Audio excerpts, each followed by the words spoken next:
So yeah, let's go with this. I do not own Naruto or any Toho. Inspiration and support are some of what I need to make this story continue. In case if I were to stop, it'll be for a good reason. I am still continuing my education. When I'm free already, I'll be sure to dedicate my free times on fanfiction. Short summary. The Fourth Great War caused a lot more damage than expected, well, at least to one named Uzumaki Naruto. Once a human, now he is a god. Not just any god, but the second reincarnation of the Ten Tails itself. A pair of red eyes glared unto each other. The only difference is that one belonged to a human while the other one belonged to a primordial god. The Jūbi's been released. Talking to Obito wasn't enough to stop it. Naruto decided that there is no more joking around. It's time to get real and bad. Earth users, use your strongest techniques to create a large wall around it. The entire Earth users instantly did so. Naruto's command immediately done. He turned his attention to the water users on the left side of the field. Okay, water users, it's your turn. That is all they need to act. Launching their strongest water-based technique, the Jūbi was quickly covered in water. It may not hurt it, but it's enough to soak it good. Naruto then flashed his own set of hand seals. He planned this well, and it better work according to plan. Raitun, Kaminari. A loud roaring of thunders filled the battlefield. As soon as the sound ends, volleys of lightning started to shoot down the skies. The effect is nothing to the Ten Tails, at least if an ordinary human were to be the one who did the technique. Naruto used an original technique which makes real lightning shoot down from the skies, similar to Sasuke's Kirin. The effect was instantaneous. The Jūbi may not be affected by original techniques, but if it were to be damaged a lot more than usual, it will damage it to the point where it needs to regenerate. Knowing the effect, Naruto acted immediately. Okay, wind users on me and fire users on Sasuke. The black-haired boy who was watching the entire scene beside him nodded. Sasuke prepared some set of seals in mind. He still can't comprehend or accept the fact that Naruto is commanding an army, a group of 5 nations combined nonetheless. Amaterasu. The entire fire user in the area, even some who aren't, joined in with their own sets of techniques. The barrage of flames traveled to the Jūbi's upper half, planning to burn it to ashes. Naruto charged along with the wind users on his back, planning to release their own sets of attacks. Naruto has perfected his mastery over wind. He can even use them into the point where flying is possible. Jump! They did so, trusting their unofficial commander's order. Naruto closed his eyes in mid-air before opening them again, showing great determination and fighting spirit. He personally made this technique. It is one of his favorites and a few of his creation as well as experimental. The air around Naruto began to spin, creating torrents of vortex, before decreasing in size to form a 60 centimeters arrow. The arrow is clear as day, but one can see the rush of air flowing around and in of it. This technique will be overkill if their opponent were to be a human. Fortunately for them, it isn't. It's a god. Fuya, wind arrow. The technique and the wind user's technique collided with the flames, making it stronger and even brighter. The collision made a fiery arrow that traveled as fast lightning. The speed was enough to create a small fissure under it, separating the ground. The watchers were in edge, hoping that the techniques were to weaken the god. Their eyes widened when the technique collided. The arrow of wind was stuck on the Jūbi's back, staking it to the ground. The god yelled out in what seemed to be pain and fury. The victory is not here, and Naruto knows it. He prepared both body and soul for this. The technique he was about to use is one of a kind. Unlike the dead demon consuming seal, this technique summons Kami itself, the 8 billion gods or Amaterasu herself. Casting the sidelines a look of reassurance, he raised his hands to the skies. O deity of the eastern lands, hear my plea. The chanting caught the entire population's attention. They never see a technique used like this, or at least they hoped that this is a technique. The blonde's tone is loud and clear for all to hear. It's as if he's declaring a message to the gods, which he is currently doing. Bring me a light to destroy the dark. Bring me a flame to purify the evil. The skies above was glowing with an eerie white color, making the populace alarmed and ready. The blonde is still standing there, but now he has a wooden staff on his right hand. Naruto focused all of his energy into this chant. The earth trembled as the skies grew whiter and whiter. It is like seeing an act of divinity happens, something that all do not see every day. Separate this being into me, for its sins and burden I will carry. Those words made the entire humans standing there widen their eyes and leave their mouth opening in awe. The Jūbi looked at the scene as if it was looking something similar. The silhouette was similar. No, it is the same. It's that man, that accursed mortal man. A mortal who is considered as a god by these puny mortals. Yes, this is that man. That man who sealed him into the moon, he must die. D. Roar. A ray of light illuminates the field, basking them in the glory of a deity.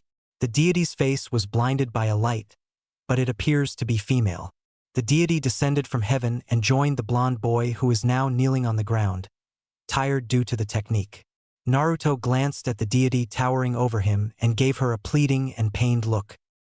Amaterasu-sama, please grant me my wish. The deity's head was tilted sideward, demanding further explanation. The blonde quickly do so. Save them from this being. Save them from the destruction that has killed their loved ones. Save them from their greed. The shinobi force was not dumb enough to not realize that Naruto was addressing them. The sound of sniffing could be heard from the female population. With a moment of silence, the deity finally spoke. Are you sure, mortal? Nothing is free in this life, even for gods. What will you sacrifice in order to eliminate this being, which is a god, in front of you? Naruto stood in silence. The shout of disapproval was coming from the shinobis around, telling him to not do this alone. Their shouting kept getting louder and louder. Some even tried to run at him but was blocked by a celestial shield preventing outside interruption. I'll bear their sins. Everyone was shocked. Even the deity herself wasn't expecting this. The blonde looked up and gave the deity his trademark grin. I'll bear their sins and hatred in their life, as well as the Jūbi if I have to. Silence reigned over the field. Even winds died down trying to suit the moment. The deity could only stare at the man in front of her. The way he spoke is strong and firm. Not a single trace of lie is on his words. Are you sure? You will not be a human anymore and your existence will be considered as a curse. Naruto gave her a chuckle, a laugh of someone who was expecting it. My very existence was already a curse to begin with, a human-born sacrifice. Well, at least that is how you view it. If the deity's face were to be revealed, one could see her eyes widening. I will be a demon to save many. I will not care if I were to be hated if I were to save them. I do not care if I have to be a living curse to save them. All I care is that their sins and hatred are taken away from them, for hatred and ill will pollute the mind with war. Naruto stared at the deity with a grin. The deity was silent for a moment before laughing. It is a soft, melodious laugh, almost like she had seen something very amusing in her eyes. Yufufu. You are an interesting man, Uzumaki Naruto. Even the sage himself wasn't this wise in his prime. Very well, I'll grant you your wish. But there will be a new condition. Naruto prepared himself for the worst. What is it? The deity glanced over the defeated god. You will be its reincarnation, a primordial god of destruction and creation. Naruto can't stop his eyes from widening. Even Sasuke himself knows that being a god like that means eternal pain and suffering. For a human at least. Naruto tightened his jaw to keep himself from shouting. This is a deal after all. He will accept the conditions regardless of how bad it is.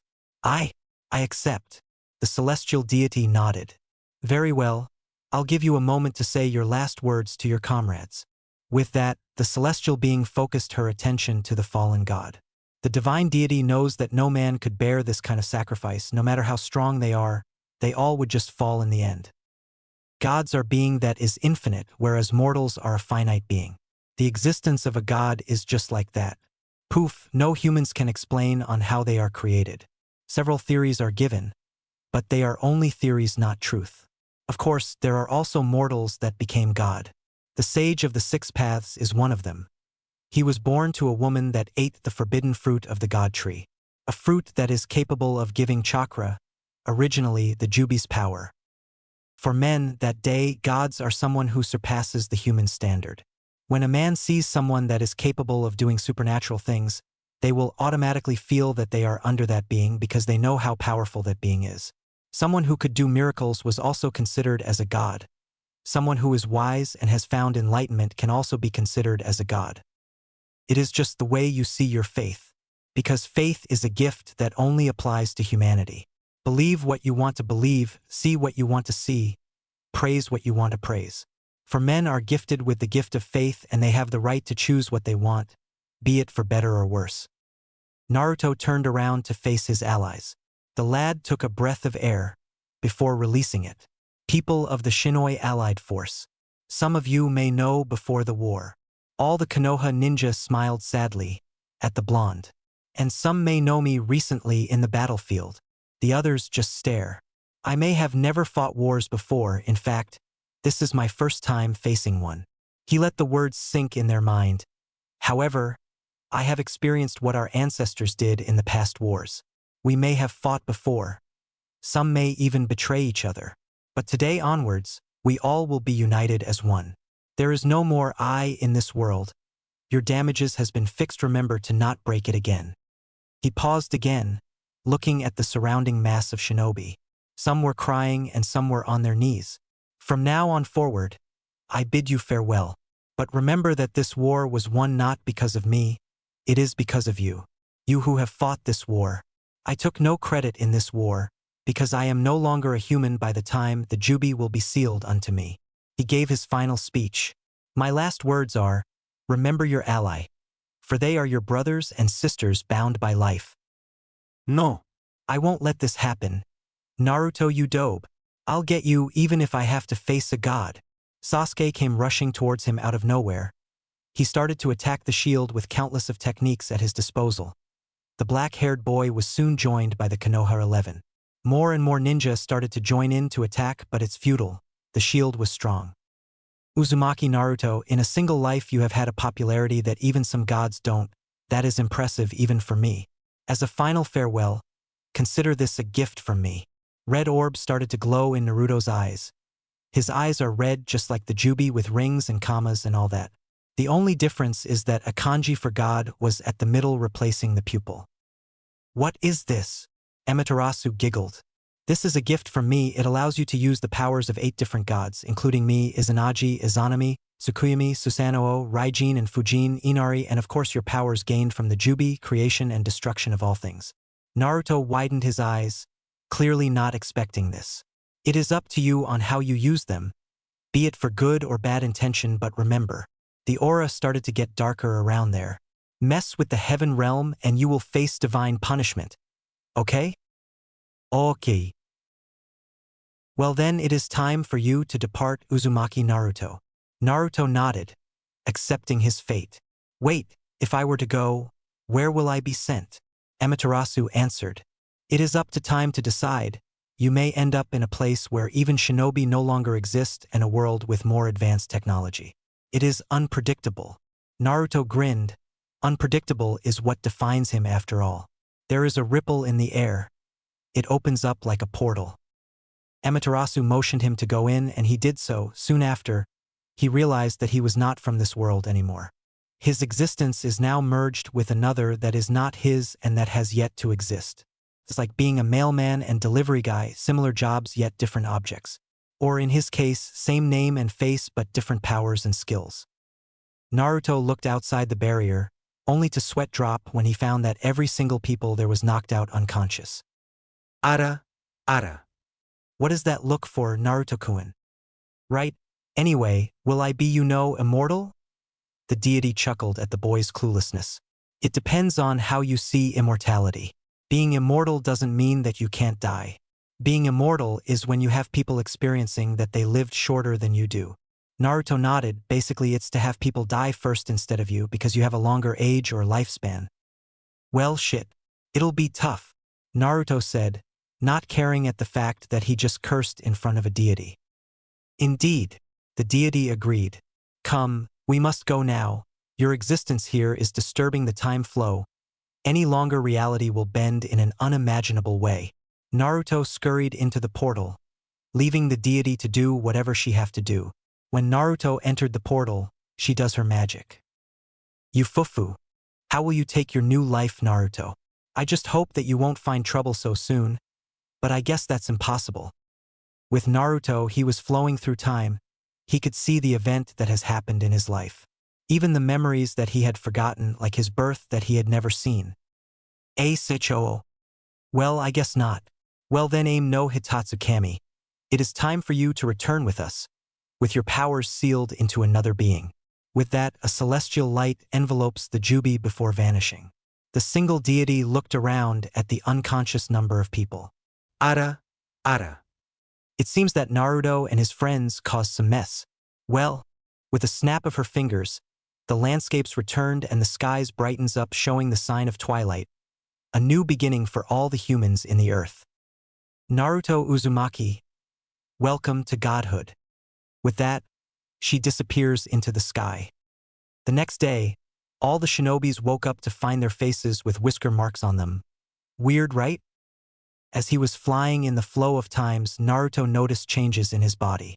He had become much shorter than his previous height, about his height when he was 12. He is wearing his orange jumpsuit, but a necklace with a green jaded jewel hangs from it. It is shaped like a comma, and he noticed the white haori. The haori is similar to his red one, but it is white with black flames and 9 commas on the back. The staff was also strapped to his back, and a mirror was at his left hand. He also noticed a katana strapped to his hips. Upon seeing those things, he started to see memories or thoughts. The sword is Kusanagi, Susanoo's sword that he used when killing the Yamada no Orochi. Its hilt is black in color. It has a golden wrist guard in the shape of a yin-yang symbol. The blade is silver in color with a black sheath sheathed over it. The mirror Yata no Kagami. It is a mirror that reflects oneself. It shows them what they really are, even from the inside. It shows them their true desire and darkness. It is also used in reflecting attacks back to the user, injuring them without any misses. The mirror is small in an octagonal shape. It is hand-sized. In the back, there are carvings of yin-yang symbols. The last is the Yasakani no Magamata. It is a charm of some sort. It protects the user from any illusionary danger. It also strengthens the wearer, like in endurance, stamina, and health. The necklace is jade green with a black string as strap. With the equipment recognized, Naruto speaks his mind. What the dash? Why am I a kid? Indeed, he is a kid, a short kid to be exact. The blonde is still flowing through time. He decided that to flip off here is a bad idea. The time came to a halt. Naruto found himself stop in midair as if time has been stopped. Yuwa. He somehow found himself falling from the sky. Wah. Oof. Ak. Ugh. Damn. Back to where he was now, Naruto landed on a field of grass. He stood up in a sitting position, clearing his head from the impact. It felt like he'd been hit by a freight train, minus the colossal impact, of course. What impact? Indeed, what impact? Regardless of feeling nothing, the boy hugged himself as if he was seeing his newborn baby. I'm alive, gaach. Only to be zapped by a blue laser thingy. Boom. There are people here? A certain black and white girl approached the impact zone. She gasped when she found a young boy lying on the ground dead. At least that is what she thought. Upon seeing the body, she panicked. Oh no, I hit a boy. What should I do, Ze? The girl began pacing around on her broom. The girl's name is Kirase Marissa. From her clothing, you can already what she is. She is wearing a black dress with buttons and a white apron over it. Her dress has long sleeves and a broom was floating beside her. Her hair is golden yellow tied into twin braids and a red ribbon on the right. She is wearing black boots and a large pointy hat. In other words, she is a witch. Her posture right now is what you can call nervous. She just knocked a person out, but not that she know, of course. The girl stopped what she was doing and approached the down boy. She kneeled down. Oh no, he's dead. No, wait, check his pulse. She did, and she sighed in relief when she finds it. Phew, he's alive, wait. I can't leave him here. I need to bring him somewhere. Oh yeah, Raimu's place, he's E. She placed the younger boy on her flying broom, finding it quite hard to do so concerning his equipment. But the boy is light at the same time, probably due to his height. A small twitch was seen on the boy's face. She had never seen this boy before. No, it's more like she had never seen a male this young before. Men are very rare in Jinsokyo, it is a fact. Jinsokyo is a hidden place, protected by the Hakurei border and all that. So, seeing a new face is a new experience for her. Ugh! A moan startled the black and white witch. She looked at the body on her broom and turned in surprise and concern. Hey, are you okay? The boy kept on moaning before blinking. Wait, that didn't hurt. That didn't hurt? Marissa was confused. Judging by the boy's tone, he was just as confused as her. Oh, of course that didn't hurt. Marissa's sweat dropped. The blonde boy stared confusingly at the girl. Are you the one who hit me with that laser beam thingy? Marissa blinked. This boy doesn't know Danmaku? Yeah. Yes, but it is not a laser beam thingy. It's a Danmaku. The blonde boy becomes even more confused. Danmaku? What's that? Marissa answered. Well, it's better to show you than explaining it. See this. She stepped back and looked at the other direction. To Naruto's magnificent and awe, blue bullets pattern appeared in the air before launching themselves into a group of trees, destroying them to splinters. Wow, impressive. The boys all finalized Marissa's thoughts. So this boy really does not know of Danmaku. Z? It's like something that I can do. Eh? Naruto nodded. I can do things like launching projectiles and such, but they are much bigger. Way bigger but lesser than that. Marissa quickly said. You can? Really? Then show me. Naruto gave her a grin. Okay, but wait a bit, I need to use a limiter here. The young boy closed his eyes. Marissa wondered why did he do that, and what is he meant by use a limiter here? Seigen Fuin. Limit/limiter seal. The muscle around Naruto's body began to relax and his chakra is decreased. This is one of the technique that Kakashi taught him before the war. It is used in sparring to restrict oneself from doing further damage to the enemy. Okay now. His eyes narrowed into slits, his body enveloped by a golden and black shroud. This is Bijou mode. Unlike Kurama's version, his eyes are now similar to the Jūbi with Amaterasu's gift as the pupil. The necklace and Magamata is still at its respective place, and a burst of energy that sent pebbles flying. Gay, what is this? Marissa demanded. She'd never seen people doing this to use Danmaku before. Bijou mode, it is basically like a huge power up for me. All of my strength and speed are increased tenfold than previous. And watch this. Using a limiter from the start is actually to lesser his chakra capacity. If Naruto were to use a full chakra in Bijou form, he could easily destroy a country, even a nation. The seal works perfectly alright, he can sense nature and all that due to his Sage mode combining with his Bijou mode. Hands like tails began to grow from his back. A red and orange sphere began spinning until it forms a spinning orb of red. Marissa noticed that these balls of energy have sharp edges, like stars. Futon. Isen Kudama Raisin Shuriken.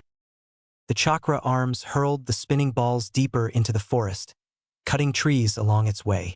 The balls went further and further. Now it's Marissa's turns to be impressed. She'd never seen any kind of Danmaku like this. Then she recalled what the boy said. He said that this isn't a Danmaku, and yes, she noticed that it isn't. Seeing the awe in Marissa's face, he shocked her even more. Expand. Just like that, the spinning orbs began to multiply in size. It is spinning dangerously and was cutting everything within its range. The spinning disc finally dissipates, sending a wave of hot air through the two beings. How's that? Naruto asked the girl, clearly waiting her reply. That is strange and awesome at the same time, Marissa exclaimed. She is definitely surprised by the performance. She had just witnessed a unique attack similar to Danmaku. Thank you. Oh, and by the way, where are we? We're in Jinsokyo, of course. Jinsokyo? So Amaterasu-sama was right after all. I'll be transported to another realm. The blonde boy muttered to himself, clearly accepting the fact that he had just been transported to another place. What's that? Nothing. The boy defends himself. The deal has been struck and Amaterasu-sama said that he is now a god. That sounds awesome and weird at the same time. It's awesome because he is a god, and it's weird due to his appearance as a kid. He doubted a person would believe him if he said that he is a god. Anyway, can you show me around, miss? The girl smiled. Marissa. Kirase Marissa? Jinsokyo's strongest witch? She proudly jabbed her thumb into her chest. Naruto returned her a smile. My name is Uzumaki Naruto. The Nidame aim no Hitatsukami. You're a god? Marissa asked, clearly not expecting that introduction. Naruto shrugged. Well, I am actually a new god, or a reincarnation of the previous one to be exact. The shorter blonde said to the witch. She was really not expecting such introductions, from a little boy nonetheless. At first she thought of the boy being a yokai or something due to his earlier performance, but to declare that he is a god is just too dubious. A reincarnation? How is that possible? Marissa's question just kept on getting personal. That's something I do not want to discuss, Naruto said quietly for the both of them to hear. Marissa nodded. It wasn't her business to begin with. Anyway, can you show me around? I would like to get used to this place. Jinsokyo, right? Marissa nodded before answering. Yes, come on. I'll show you around. She then blinked. By the way, can you fly? It is the boy's turn to blink. Fly? Why on earth would she ask such a weird action? Well, flying is possible. He mean that he had seen old man Inoki did it in the war. Well, I guess I can. Even though the boy answered, there is uncertainty lingering in his voice. You think? Marissa asked with her arms on her hips. This boy sure is weird. Well, like I've told you, I've just recently become a god. Though flying is possible. I mean, I've seen some people did it, but I guess I'll have to try. Naruto closed his eyes, trying to concentrate his every being into it. He is a god, and every god has authorities to do the impossible. He wanted to fly. That is just saying tat, by being a god you can do anything. But it's true, right? He wanna fly, he willed himself to fly, he will fly. Wah! You're flying. Marissa's statement made Naruto's eyes snapped open. He looked down to find himself floating a couple of inches from the ground. The current state can be described as levitating. It is still not flying though. I did it. I'm so awesome.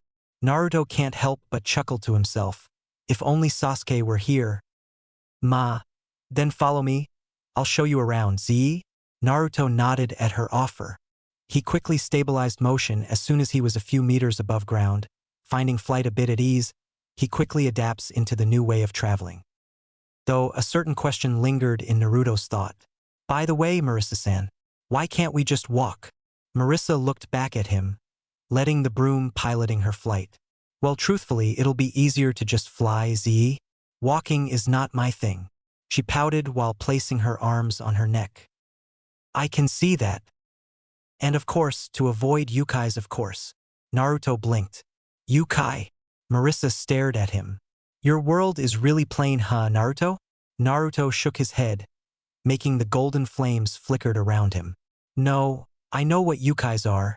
It's just that I never know that I'll be seeing one. Seeing one? Ha! You'll be seeing a lot of them here.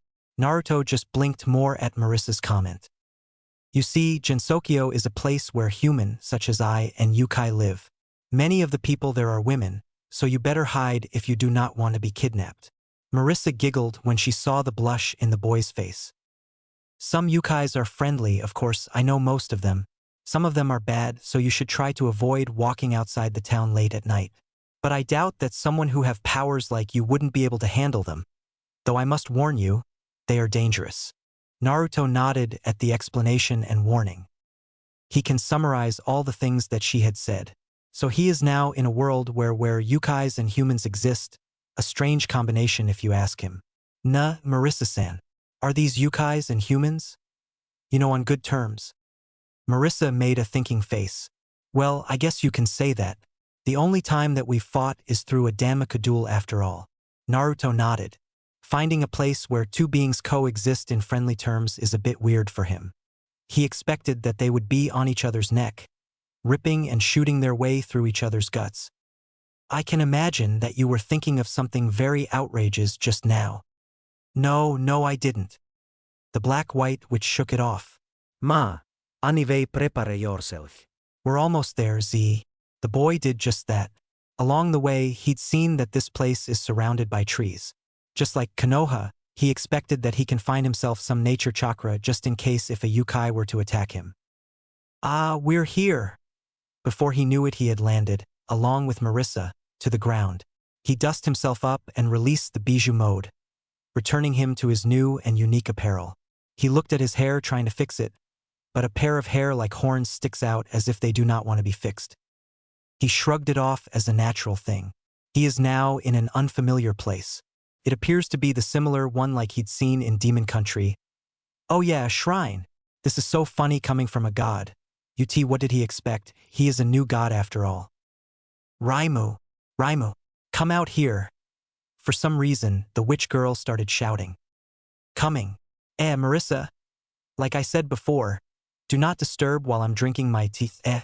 A new face. Marissa. The new girl that appeared from the shrine glared at Marissa with a pitiful glare. I know that you love to collect things, but I never know that you'll kidnap a little boy. You Shotokan. Hey, don't give me that pitiful glare, and besides I'm not kidnapping him.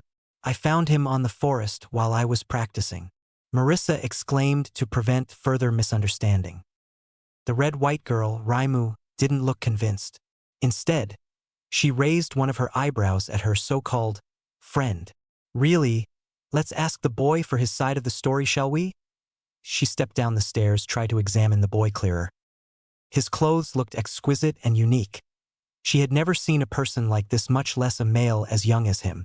His hair and, currently, blue eyes could easily make him pass as Marissa's younger brother or relative. But knowing the woman, she guessed that that is impossible. I am Hakurei Raimu, a Miko of the Hakurei Shrine. Tell me, boy, who are you? Naruto simply gave her a curt nod before introducing himself. My name is Uzumaki Naruto. You can call me Aim no Hitatsu Kami. He nodded. Kami? A deity? Are you really one? Raimu asked the boy who nodded. Well, I'm actually a new deity or a reincarnation of the previous one. I'm still trying to find what my powers are, but I'll get these memories on how to use them, but I can show you a demonstration. The chakra shroud came back, covering his body. His eyes are now red with circles and commas and a kanji for Kami as pupils. Tell me, Miko-san, what do you want? He asked her, making her head tilted sideways. Me? Yes, but I'm afraid it must be a material thing. I am currently having difficulty to maintain my powers. Naruto looked away when he said that. Raimu thought about it for a while, clearly not wanting to waste this chance. Let me see. I want a new cup. Mine broke when I accidentally dropped it. Naruto nodded, thinking that it'll be simple. The origin of creation is by God's hands. For every house is built, not magically appear into thin air. The young boy started to flash a couple of hand seals. Raimu and Marissa, who was watching, could only stare, interested at the outcome. On Mayatan, Banbutsu Sozo, a yin-yang crest appeared on the ground under him. The magamatas on the blonde's eyes glows white and was spinning, making a kaleidoscope-like patterns. The winds died down and ground shook, clearly, from the boy. A flame sparked on Naruto's hand, white on the right and black on the left. He clasped his hands, merging the two flames into one. This technique is powerful. No, it is above powerful. Banbutsu Sozo, as its name implies, is a technique that enables the user to create whatever they want. Be it inanimate or animate objects, existed or a thing that has yet to exist. He opened the hand to show a green Japanese teacup, the ones that are used in drinking tea. The weather returned to normal, and so does Naruto. He walked to the awe-stricken shrine maiden, handing her the cup. Here's what you want. I hope that it's to your liking. Look, I even add a picture of a cat on the bottom of the cup, Naruto said while showing her the picture. Indeed, there is a picture of a cat sleeping under the cup. It seems like a carving than picture, though. Ne, Marisa. Yeah, she. Can I keep him? Oh, now look who is the Shotokan now, Zay? Shut up. So you're telling me that you are a reincarnation of a previous god called him no Hitatsu Kami?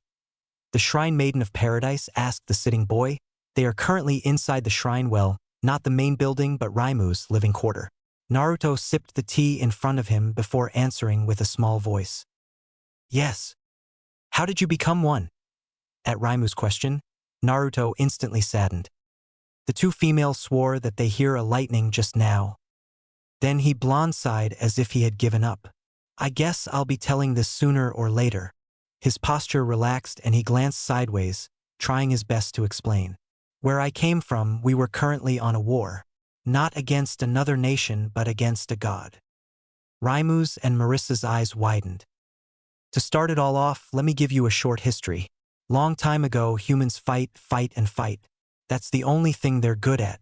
To end this endless madness, a princess by the name of Otsutsuki Kagaya ate a forbidden fruit. This fruit is the only fruit of a tree called the God Tree. She succeeded in stopping the wars. Then she gave birth to a son.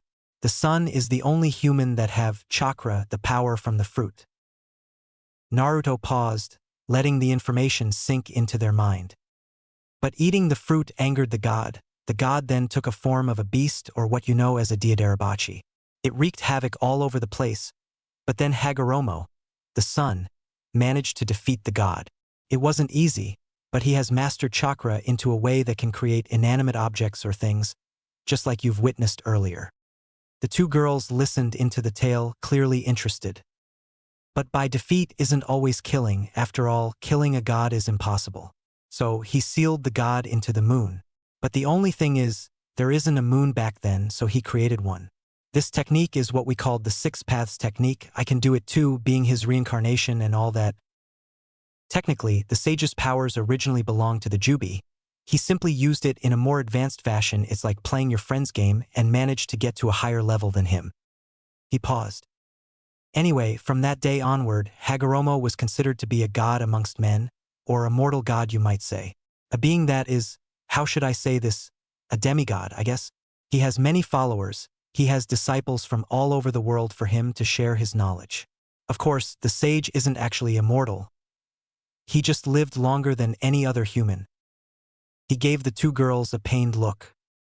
To be living longer than your loved ones is also a part of being immortal, and to watch them die before is also a part of it.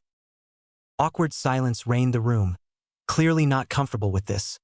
It was completely broken by the black-white girl. So you're saying that you are immortal? Naruto gave her a look. Well, yes, unlike Hagoromo, I am immortal. Truthfully, I do not know myself. In what way am I immortal? In what way am I God? He looked at them with a serious look. Don't get me wrong, but where I came from, there are living legends, even though most of them died. Marissa snort, which makes Naruto glare. My grandfather, not related, is called Kami no Hinobi for his wisdom and power, even if he's old. Raimu was still silent as ever. There he is, in front of her, a god of creation and destruction. This is weird even for her. Her being a Miko just makes it even weirder. A god to suddenly appear in Jinsokyo is, well, it's common and rare at the same time. She had seen immortals cough, Kagaya cough, yukais and even vampires, but a god, right here at her shrine? She better check the Hakurei border again. I see. Then no Hitatsu Kami-sama. What will you do from now on? Naruto seemed to get uncomfortable at the way she addressed him. Being called that is going just weird. Please, call me Naruto. I am not one to be comfortable when my title is called. The shrine maiden nodded. Marissa watched the scene with a gaping mouth. Raimu being polite in front of her? Don't get her wrong. If a god that can utterly destroy you just by thinking about is in front of you, she'll be bowing her head on the ground if it weren't for her being too shocked to do anything. Then, Naruto Dano. Naruto clears his throat before answering the Miko's earlier question. I guess I'll stay here, this place reminds me of home. But still, there are notable differences that is okay in my book. He is not bothered by the fact that there are yukais roaming around or living at the same place as humans. If he checked earlier, he noticed that he isn't actually human either, well, not anymore. Then the male asked the two females if they know of a clearing near the forest.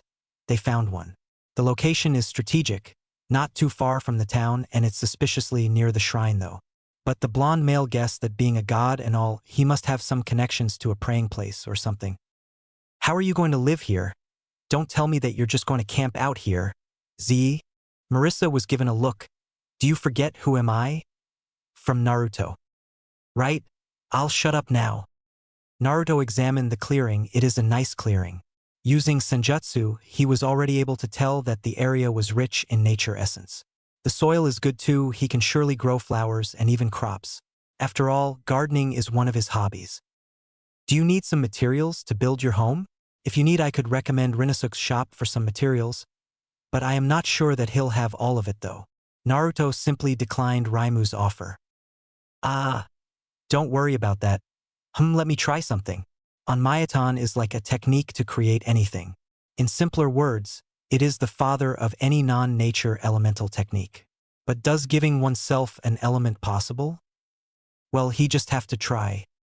Once again, to Raimu's and Marissa's amazement, the blonde deity was covered in golden flames. On Myoton, Banbutsu Sozo, the black and white flame appeared, and so does the yin-yang symbol on the ground underneath him. The male then focused on his chakras. He wanted this to happen. The sage of the six paths was the ancestor of the Senju clan after all. He guessed that doing something like this is also possible, but the outcome is unknown.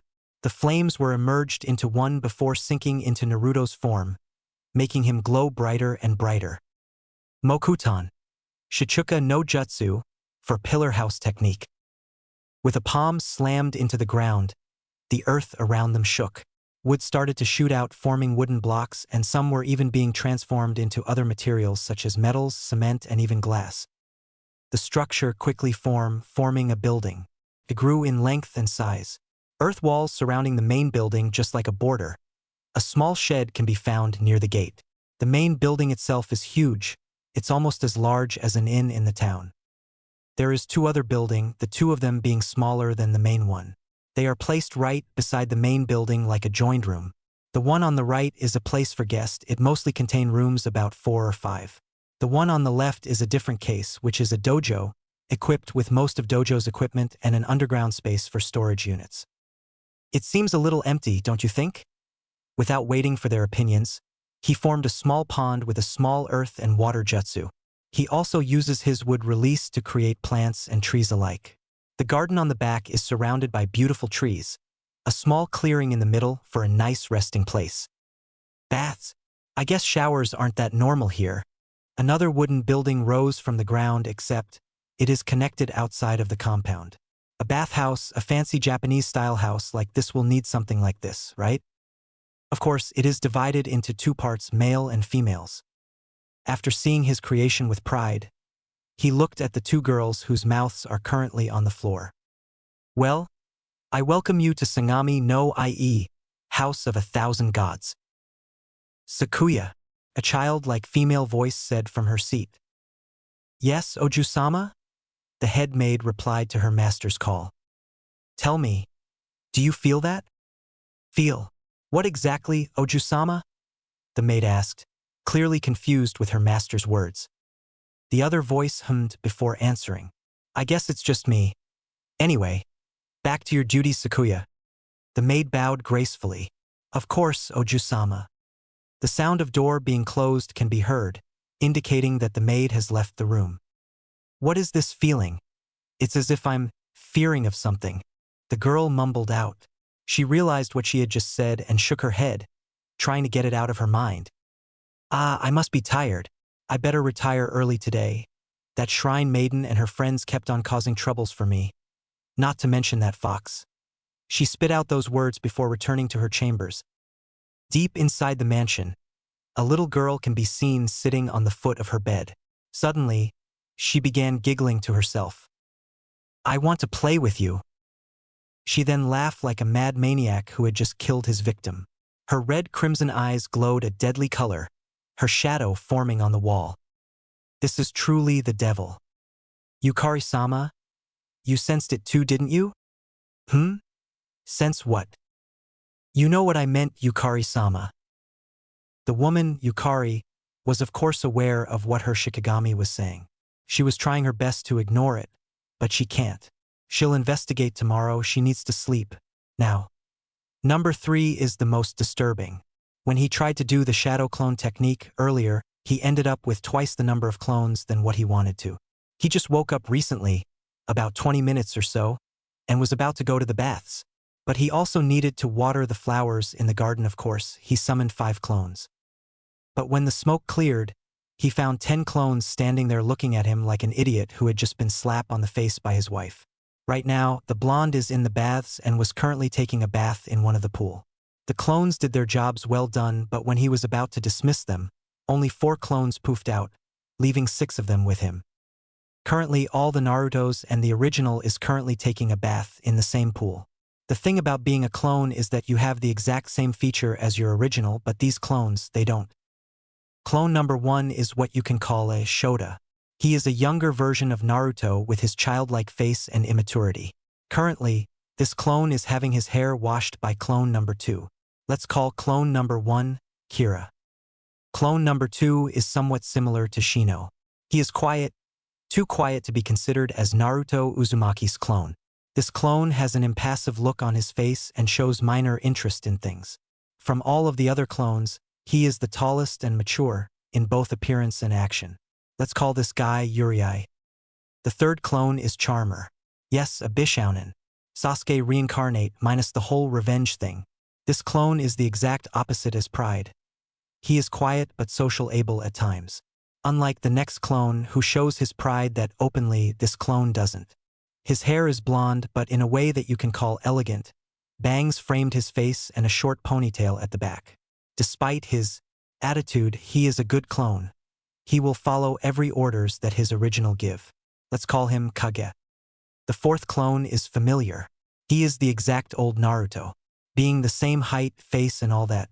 He is currently happily washing his toes with soap while constantly casting the real Naruto a look, before giving him a raspberry and then turned away while blushing and HMMPNG. Let's call him Tsuin. The fifth clone is a girl. At least that what everyone would that it is. No, it's a boy, a pretty boy. Childlike face, shy demeanor, constant blushing and finger twiddling. Yup, a perfect match for Hinata. He is polite and knows his place, making him the ideal little brother figure. Like Kira, for Naruto. Let's call him Ren. The sixth clone is different from all of the clones. He is a mad dog in Naruto's clothing. When he was summoned here, he immediately jumped straight to Naruto with its ridiculously sharp fangs like teeth. The only thing that is keeping him under control is a special collar that Naruto made. Let's call him Siko. There you go, an explanation of what had just happened. The real Naruto was twitching the entire time. He looked like someone who can't sleep at night and was forced to go to work by his wife. Unfortunately for him, he doesn't have a wife, nor does he work. He stood from his place, ignoring his modesty, and shouted, "Can someone tell me what just happened?" All the other clones stopped bathing, their attention focused on their original. The first clone, Kira, took the initiative to answer. "Wait, boss, your pee-pee is big." Twitch. "Forgive him, Danasama. I will explain what happened." Kage dried his body with a towel before continuing. "We are the 6 paths of samsara. Or to be precise, your 6 paths of samsara." That got Naruto's attention. "We are the bodies needed in order for you to use the full ability of the sage. We are similar to you, or to be exact, we are you." Kage lets the information sink in before continuing. "As you might have noticed, we all came with different types of personalities. We are clones that are filled with Naruto Uzumaki's." Everyone perked up. "Personality," Kage finished. Naruto rubbed his temples before replying. "So you're saying that you guys are me, or me with different personalities that is used to use the 6 paths technique?" Instead of Kage, it is Ren who answered. That is true." Naruto-sama. Naruto's face scrunched up at the formalities. We are you in terms of blood, flesh and existence, but we all have different and unique powers. Naruto's irritation calmed down instantly. "You expect him to get angry on that?" If Naruto-sama noticed, Naruto-sama isn't acting like he was before, right? At that, Naruto can't help but widen his eyes. Ren's statement is true. He had this feeling that he was forgetting something, but he never thought that it is something like this. Naruto gave Kira and the others a look. Was he like this back then? If he remembered clearly, he was anything but them in his previous state. "Then tell me, How or why did I become like this? Uriai answered Naruto's question with an impassive look. It is the outcome of being a god. When you become the reincarnation of Aim no Hitatsukami, you are leaving your humanity behind. Your way of thinking, however, is a different thing. You just see things in a different way as your human life does. You may be a god, but you're a human before. Simply said, you have earned your place on becoming a god for the deeds you have done in your previous life. The silent clone continues. The sealing of Ippon Datara's powers into you isn't the only thing that makes you what you are now. When you defeat Ippon Datara, you have taken his place as a god. It is like a championship fight. If you win, you get the opponent's title and trophy, but in his case he had won his divinity. The divinity that he had taken from Datara. Naruto decided to ask more questions later. Right now, he will ask the obvious. And all of you are my personalities when I was a human. Is that right? Siko gave him a maniac's laugh. I'll take that as a yes. He then looked towards the other him.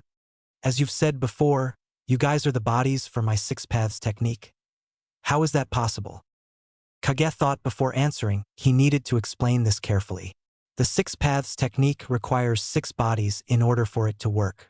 With that, the bodies will then inherit notable traits from the original. In our case, that is it. Instead of using bodies, we are represented by your emotions or personality. Kage gave Kira a look.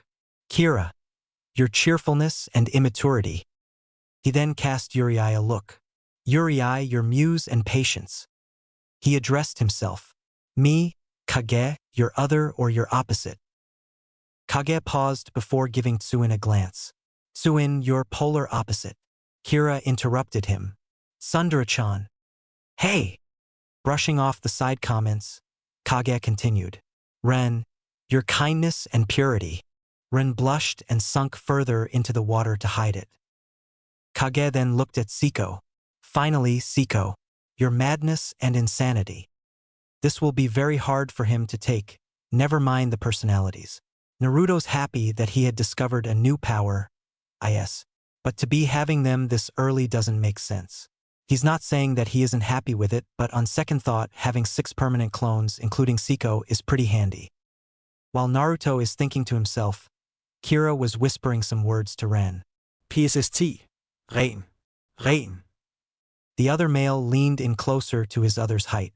What is it, Kira? Kira looked at the original Naruto before whispering. Will the boss take this well?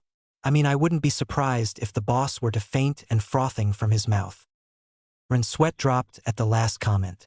Their secret conversation didn't go unnoticed by Uriai. Hey! Bonk. Bonk. Pay attention. With that said, he returned to his original position, leaving the 2 childlike blonde to nurse their swollen head. Tsuin merely laughed at his other's misfortune, saying things like, lesser beings deserve having such treatments. Coming from the same body, mind, soul, and existence, it really wants to make you laugh. I see. So, what are your respective paths? At Naruto's question, Tsuin stepped forward. I am your Azura path. I have the ability to summon mechanical armors, enhancing my body with metallic limbs and creating mortal weapons. Naruto raised his eyebrow. Mortal weapons? Tsuin huffed. How useless of you, my other. Being a god and such, you must know these things. Since I'm a nice and powerful path, I'll tell you. The Sun Man then withdraws his right hand. Instantly, a large golden arrow formed from thin air. This is Huai, the arrow that pierced the 9 suns. This is an example of mortal weapons. Of course, I can summon any other weapon than this. Datara is actually a blacksmith that created thousands of weapons in the heaven realm, so using me in the battlefield with you will be a huge advantage. Datara does not only represent the weapons that he had made, he is also the giver of destruction and creation. He represents creation due to his form a long time ago. He took the form of a tree, and that tree is somewhat similar to the tree of life. He also represents destruction. The form that he took when he punished the mortals is in fact a Diadarabachi, a huge mountain yokai. Let's just hope that he didn't have to meet one here soon. Naruto nodded. Then Uriai salutes him like an officer signaling his turn. I am your human path. I am able to read the mind of any targets. By doing so, I must kill the target because his soul will also be taken when I am finished absorbing his or her memories. However, if the being were to be an immortal like you, there are chances of it to not die. Its memories, however, will be in me. The explanation was brief yet simple. He must not use this path on necessary targets, even if their memories were to be taken from them. Are you effective in the battlefield, or do you prefer to be a support? The human path immediately answered with an impassive tone. I prefer to battle in close range. In order to read my enemy's mind, I need to have a physical contact such as touching or tapping them. With a final nod, Naruto turned towards Kira. Ooh, me. Naruto can't help but smile a little. I am boss's animal path. I can summon huge animals. From pretty to ugly. Naruto raised his eyebrow. You're able to summon any creature? Including those who are not included in a summoning contract. Kira nodded enthusiastically, claiming his competence. Of course, I can summon birds, horse, sharks, lions, and even penguins. Naruto's sweat dropped. Penguins. His answer is Kira's bright smile, which shines like a star. I see. Then Ren, is it? Seeing what appears to be younger boy nod, Naruto continued. What path are you? Ren answered the original with a light blush. I am your Naraka path. And my abilities are interrogation and restoration. Naruto was convinced when Ren said that he has an ability of restoration but interrogation. What? Forcing the targets to speak with unimaginable cuteness. Hope not. Interrogation, how so? Ren answered. I can summon the king of hell, and by doing so, I can tell whether a person is lying or not. If we were to lie during the interrogation, they'll die. Wow, what such technique aren't meant for someone like him. Naruto was hesitating when he looked at Siko. Kage said that he's a mad dog after all, so how can he talk? Seeing Naruto's intention, Rin spoke once more. I'll do Siko's introduction. Before I start, Siko and I shares a pact.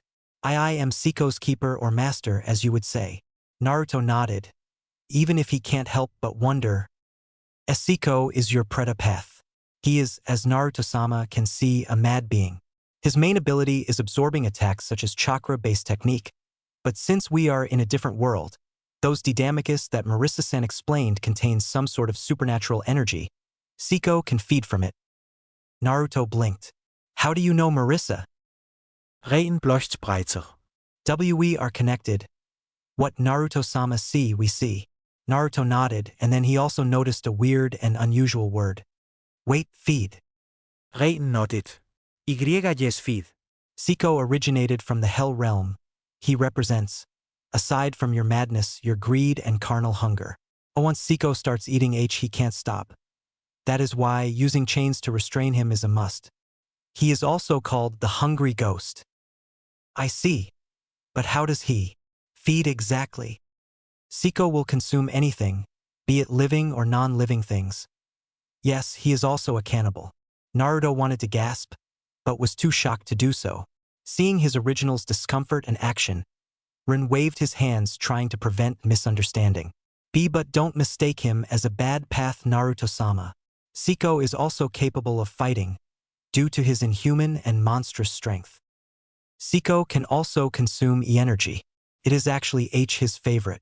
Like Nagato-san's Preta path, Siko can't take nature chakra.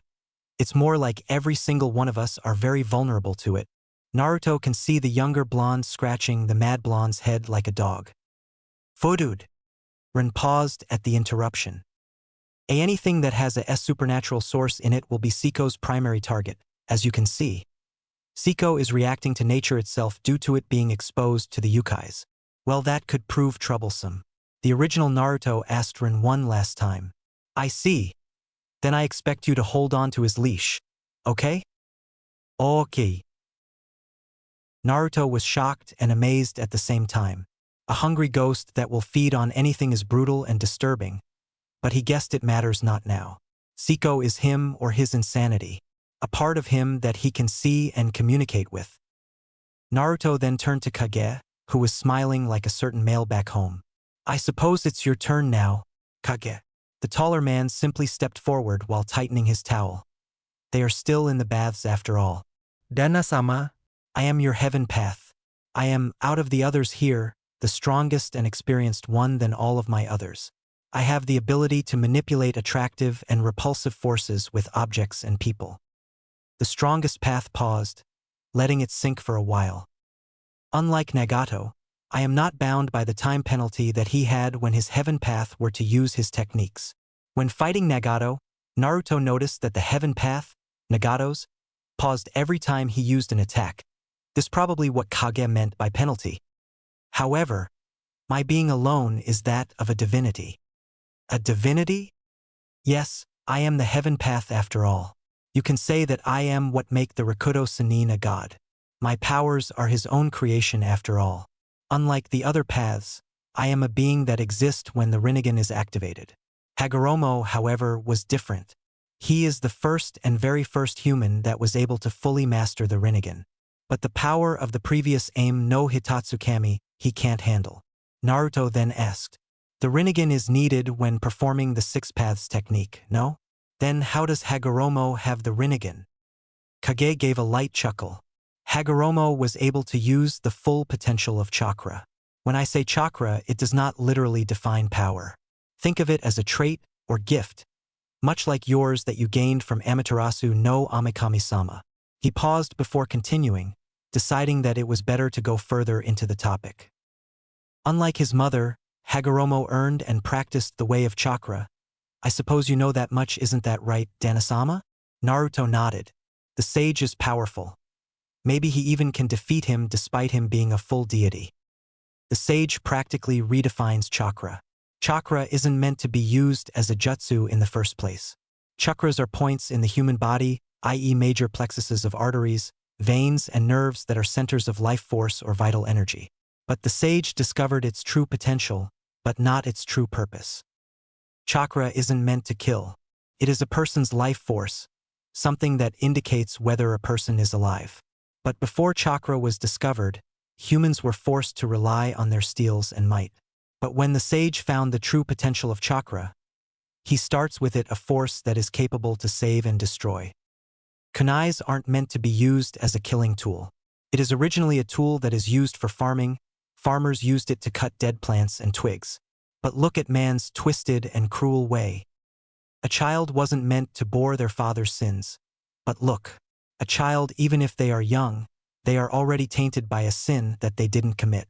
Human blames other for a fault that they all committed, but none of them will be the first to say that they're wrong. In short, Naruto knew sin. No, he is currently bearing the sins of thousands of human beings. The sin that they committed by the cause of their own kind. Enough explaining. We should talk later. I still need to explore the town or village. This new development in both place and era interests me. With that, the original blonde stood up from the pool. He snapped his fingers, magically.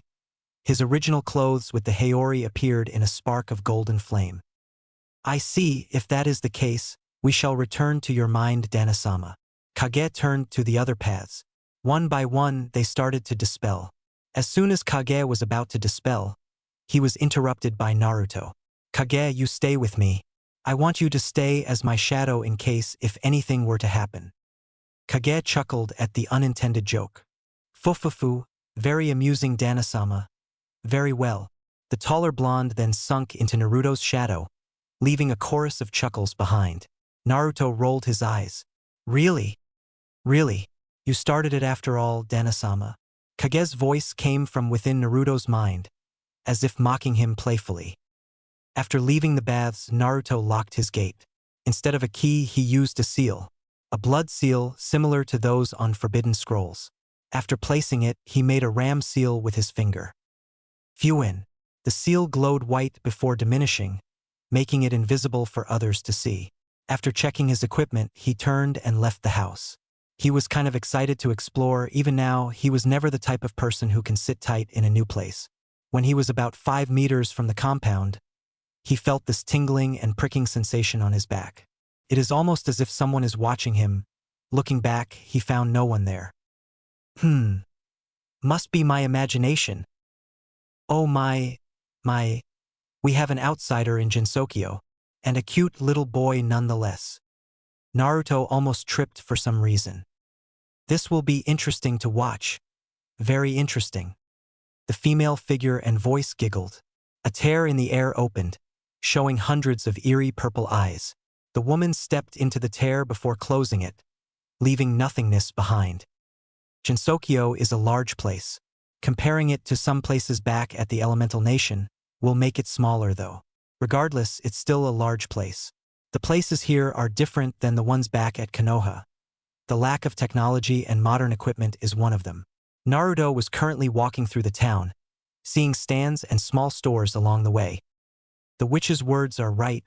Jinsokyo is filled with women. He has yet to sense a single presence of male in the area. He also noticed the few stares and whispers aimed at him. Indeed, some women are looking at him as if he was an entirely different species, which he really is. He overheard some women saying that he is a monk and saying that it's impossible for him on becoming one due to his appearance. That irritated him for some reason. Dana-sama, you're truly adorable. Fufufu. Silence, Kage. With his argument with Kage cut short, he continues to wander the street as if he was mesmerized. The walking, for some reason, didn't tire him. Instead, he finds it more and more comfortable if he were to walk. He had passed a few shops and houses along the way. In fact, he had walked into the forest or at least near it. One shop caught his attention. It is normal due to it being the only building there. It is a fairly sized building. It is called Korindu. From the looks of it, it looks more like a storage unit than a shop. But then again, do not judge a book by its cover, as they say. With interest and curiosity, Naruto walked into the shop. Sorry to intrude. Era, a guest how rare. Surprisingly, it was a male who answered. The male is taller than Naruto. He has a short silver hair, wear glasses, and was dressed in a white and blue kimono. There is a pouch strapped into his abdomen, maybe for storage or tools. The taller male went out of the counter and eyed the blonde deity. I've never seen you before, tell me. Are you an outsider? The taller man asked with a squinted pair of golden eyes. Indeed, I am an outsider who traveled here from a place far away. I have come to this shop to check on a few things, if you don't mind. Naruto replied politely to the owner. The taller man smiled and shook his head. Not at all, this is a shop after all. With that, the blonde browsed the place. From his point of view, this place is similar to a pawn shop. There are many things, from books to scrolls and from plants to metal scrap. As he was walking through the left side, he saw something that caught his eyes. What is this? He asked the shop owner while holding the thing. Said thing is a fan, a smaller version of Madara's battle fan but with a different design. It is smaller than him, the difference is the color. It has a black handle and the fan is made out of paper.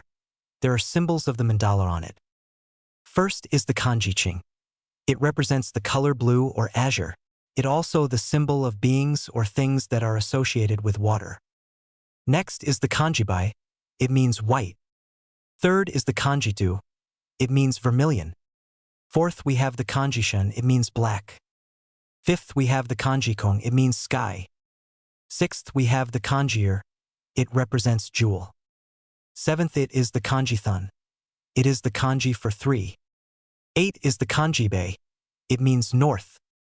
Finally, ninth, we have nan. It means south. Personally, Naruto recognized these symbols. They represent the mandala. 1. Surayu. 2. Byako. 3. Suzaku. 4th. Genbu. 5th. Kinja. 6th. Tenyo. 7th. Shinigami. 8. Hokuto Sanin. 9th. Nanto Sanin. The blonde deity never thought that he'll be seeing such an interesting thing in his life. The shop owner answered, That is a battle fan. I found it near the outskirts of the forest while I was hiking. It interests me, so I decided to take it back to my shop. Naruto nodded before asking again. Tell me, is it for sale?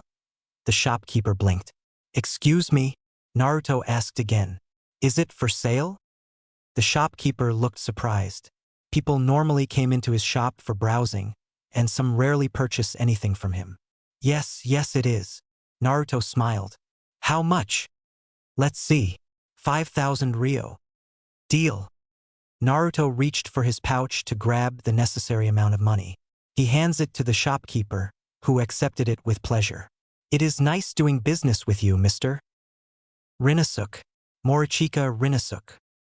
Rinasuk-san. Very well, I must go now. Being a traveler, I need to explore the place. It is nice meeting you, and may you have a good day. Rinasuk greeted back and watched as the shorter male leaves his place through the door. He glanced at the bank note in his hands. Ha! What an interesting and polite fellow. Never in his life had he felt so happy when a customer went into his shop. It seems that you have found an interesting item, Danasama, Kage said from within Naruto's mind. The blonde was currently walking the streets again, planning to get familiar to the place. Really, how so? He can't help but be interested in the topic that Kage brought up. Perhaps this is useful for future purpose. That item is somewhat related to your onmyoton techniques. Tell me more, Kage. He lets Kage to further continue his explanation. As you've noticed, those kanjis are actually the 9 mandalas of the sage. We have the dragon, tiger, vermilion bird, turtle, heavenly serpent, a priestess, the embodiment of the death god, and the 2 sages of the cardinal directions. These characters can be summoned through the use of your onmyoton, but it requires a greater percentage of your yang chakra instead of your yin. I see, I'll try it when I have time. Right now, I better hide. These women have been staring at me for a while now. Indeed they are. The blonde deity wasn't one to get comfortable when someone is eyeing him. He had felt the stares and looks ever since he re-entered the town again. His senses spell danger, but his pride won't let him flee. Fufufu, truly, you are interesting, Danasama. Kage chuckled out, clearly amused by his other's current situation. The blonde male began walking towards the other direction. He really needs to stay away from the women's range. Suddenly, he bumped into an unfamiliar figure that is, of course, taller than him. Oof, I'm sorry. I wasn't looking at where I was going. Naruto immediately apologized as soon as he collides with the figure. The figure is, of course, a female. Said female has of course, an endowed body. She's actually quite beautiful, even he admitted it. She has a blue-gray hair and an odd-looking hat, which strangely suits her. She had a blue dress with a single red ribbon on the front of her chest. Her apparel was quite normal than the witches, but comparing to the girls back home, it is something exotic. When he looked closer, he noticed that she was taller than him, similar to the other women here. Instead of getting mad, she smiled and brushed her dress. No, it's fine. How rare of seeing a little boy in this part of the village. Tell me, are you lost? Naruto feels irritated when she refers him as a little boy. No, I'm not lost.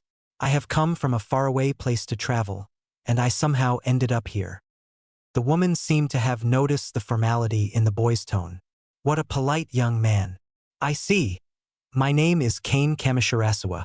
I am the protector of the humans in this village, and you are. Knowing his manners, Naruto introduced himself. My name Naruto Uzumaki, I am the dash. Before he can finish his statement, Kage interrupts. Danasama, I suggest that you do not tell her of your title. It will only attract too much unnecessary attention. The blonde male nodded before continuing. I am a sage from where I came from. I was taught by my master in the ways of the sage and was currently traveling until I found myself here. Keine smilet. Are you not here with your master? If so, can I please talk to him? She was going to scold the master for leaving a young boy here alone. It is irresponsible for an adult to do so. Many children played around the village. It is just uncommon for outsiders who found themselves here to not stick together for safety. It is somewhat a good thing that the boy had found himself a safe way into the village. Ah, I'm afraid that my master is no longer with us. He passed away many years ago, so that's it. A look of sympathy crossed Kane's face. I'm sorry. I shouldn't have brought it up. Naruto shook his head. No, it is fine. You didn't know. He would be displeased if a woman as beautiful as you were to worry over him. Jiraiya was always one who adored women, so that is a right thing to say. A small blush crept into the female's face before fading. My, for someone so young, your flattery has truly affected me in some ways. Oh, please do not be mistaken. It is the truth. My. The woman seemed nice. That is what Naruto can say. The The way she talks is like a mother or at least a maternal figure to all children. Naruto then asked, "If it is okay to ask, are there any other things that you do here instead of protecting humans all day?" The taller woman blinked at the sudden question. "I am a teacher. I teach at a school somewhere near the living area." Naruto's impression of here seemed to grow. Not only she protects the humans, she also teaches children for a living too, maybe. Then Naruto started chuckling. Kaina was confused. Naruto, noticing her confused look, decided to explain. Sorry. School reminded me of my younger days. I was a very rebellious soul back then. Always playing pranks on my teachers, getting scolded and barely passed my exams. Good times, good times. Ano, Dana-sama? That isn't something that you can casually brag about to others that easily, especially if the person is a teacher. Surprisingly for Kage, the woman giggled. Really? Then I may have a wrong impression of you, Naruto-kun. Naruto twitched. She is obviously referring him as a kid there. Ha ha ha. I see. Anyway, can you please tell me a place where I can buy some medicine? I've built myself a home in the forest and my master always said that stocking up on medicine is always a good thing. She answered. How lucky of you, Naruto-kun. I was just about to go to the pharmacy. Come with me. Let me show you. Thank you, Naruto said, grateful for her kindness. Kane led him through various shops and vendors, food stands, grocery, and even some hardware store. While walking, Kane also told him about the humans here. Some are native of Jinsokyo, while some are people from outside of Jinsokyo who wandered and found themselves here in the village. Among other places in Jinsokyo, this human village is actually the safest place here. There are no yukais, though some often come to buy supplies or to shop. From the looks of it, Kane is pretty famous. From the moment they entered the district, people have been greeting her and kids saying hi's. If only there is someone as friendly as Kane when he was younger. The blonde male shook his head. Look at him, speaking like an old man in his 30s. Here we are, Kane said, snapping Naruto from his thoughts. Naruto stopped in his tracks. In front of him is a wooden building, a 2-story building with a classic Japanese-style feature. It is larger than any other buildings here, making it a place that is easy to find. Entering the main door, the two customers found themselves staring at a neat room filled with many medicinal herbs or potions. The smell of herbs are tangible in the air. You do not have to be an Inuzuka to actually smell it. Iron, I'm here for my package. The sound of boxes being dropped can be heard from somewhere. Maybe the owner is in a bit of a tight spot. Ah, Kane, it's right over there. Let me get it for a sec. Another guest. When the woman's eyes landed on Naruto, she froze and stared. Said woman was taller than Kane only by a few inches. She has a pair of dark gray eyes and long white hair that was tied into a large braid on her back. Her clothing is red and blue and is covered with constellation patterns. She also wears something similar to a nurse's cap. She instantly smiled when she recovers from her shock. Looking at Naruto, she gave him a greeting. Welcome. Are you here with Kane? Naruto politely replied. Yes, she is showing me around. I was planning to go and buy some medicine for my household, and Kane-san was kind enough to show where to get one. Kane felt proud at the last comment. Being praised by a male and a young boy made her pride as a teacher rise up to the ceiling. Anyway, Irin, I was just planning to go to Raimu's shrine. Just to talk. Irin asked her. Aren't you busy with school? Or are you free? I'm free, she said before turning to Naruto. Very well then, Naruto-kun, I'll be going now. If you have anything to ask, please ask Irin Onizen here. Somehow, Naruto feels annoyed. Sure, and thank you. As a way of saying thanks, if it is possible, please visit my residence in the forest. Me and my housemates will surely repay you over a glass of tea. Never in her life that she met someone, a young boy nonetheless, this polite. Instead of saying simply thank you, this boy invites her to his house. A way of showing thanks to the person who had done a great thing that caused them to be in debt to them. If Kane were to decline, it would be rude no matter how you look at it. If she were to accept, it will surely make her to feel uncomfortable. Seeing the anticipating look in the boy's eyes, she giggled. Very well. I'll take you up on that offer, Naruto-kun. The male nodded, happy that he will be having guests sooner or later. Okay, now I really must go. Iron, help Naruto-kun with whatever he needs, okay? Jūbi, Eirin, Naruto-kun. With that, the teacher left the place by flying. She can fly? Iron, who overheard the boy's muttering, asked in curiosity. You don't know? The boy shook his head in negative. No, I don't. I thought of her being a normal human, but I guess I was wrong. Iron giggled before asking him. Now, what do you need? Naruto quickly placed his normal face on. Do you have any medicines for common diseases, such as colds, aches, and food poisoning? Iron nodded with a smile. Of course we have. In fact, we also have any kind of medicines to almost any kind of injury, be it physically or internally. She grabbed a small jar from a shelf from the counter. Inside is a powder-like substance. This is a medicine that will cure any diseases, such as the ones that you've mentioned above. She placed it on the counter, showing the medicine to Naruto. I guess I'll take it. How much for 7 of these? Naruto asked while picking up the jar. Well, it'll be 2,000 Ryo, Iron said while smiling. I see very well here. Naruto reached to his pocket to grab his money. He handed over the bills to Iron before picking up the medicine. Do you need any plastic bags for those? Iron asked the boy. No, there is no need. He grabbed a scroll after putting the jars back on the counter. He opened the scroll skillfully, making the paper flutter around. Iron watched in amazement on what the blonde deity was about to do.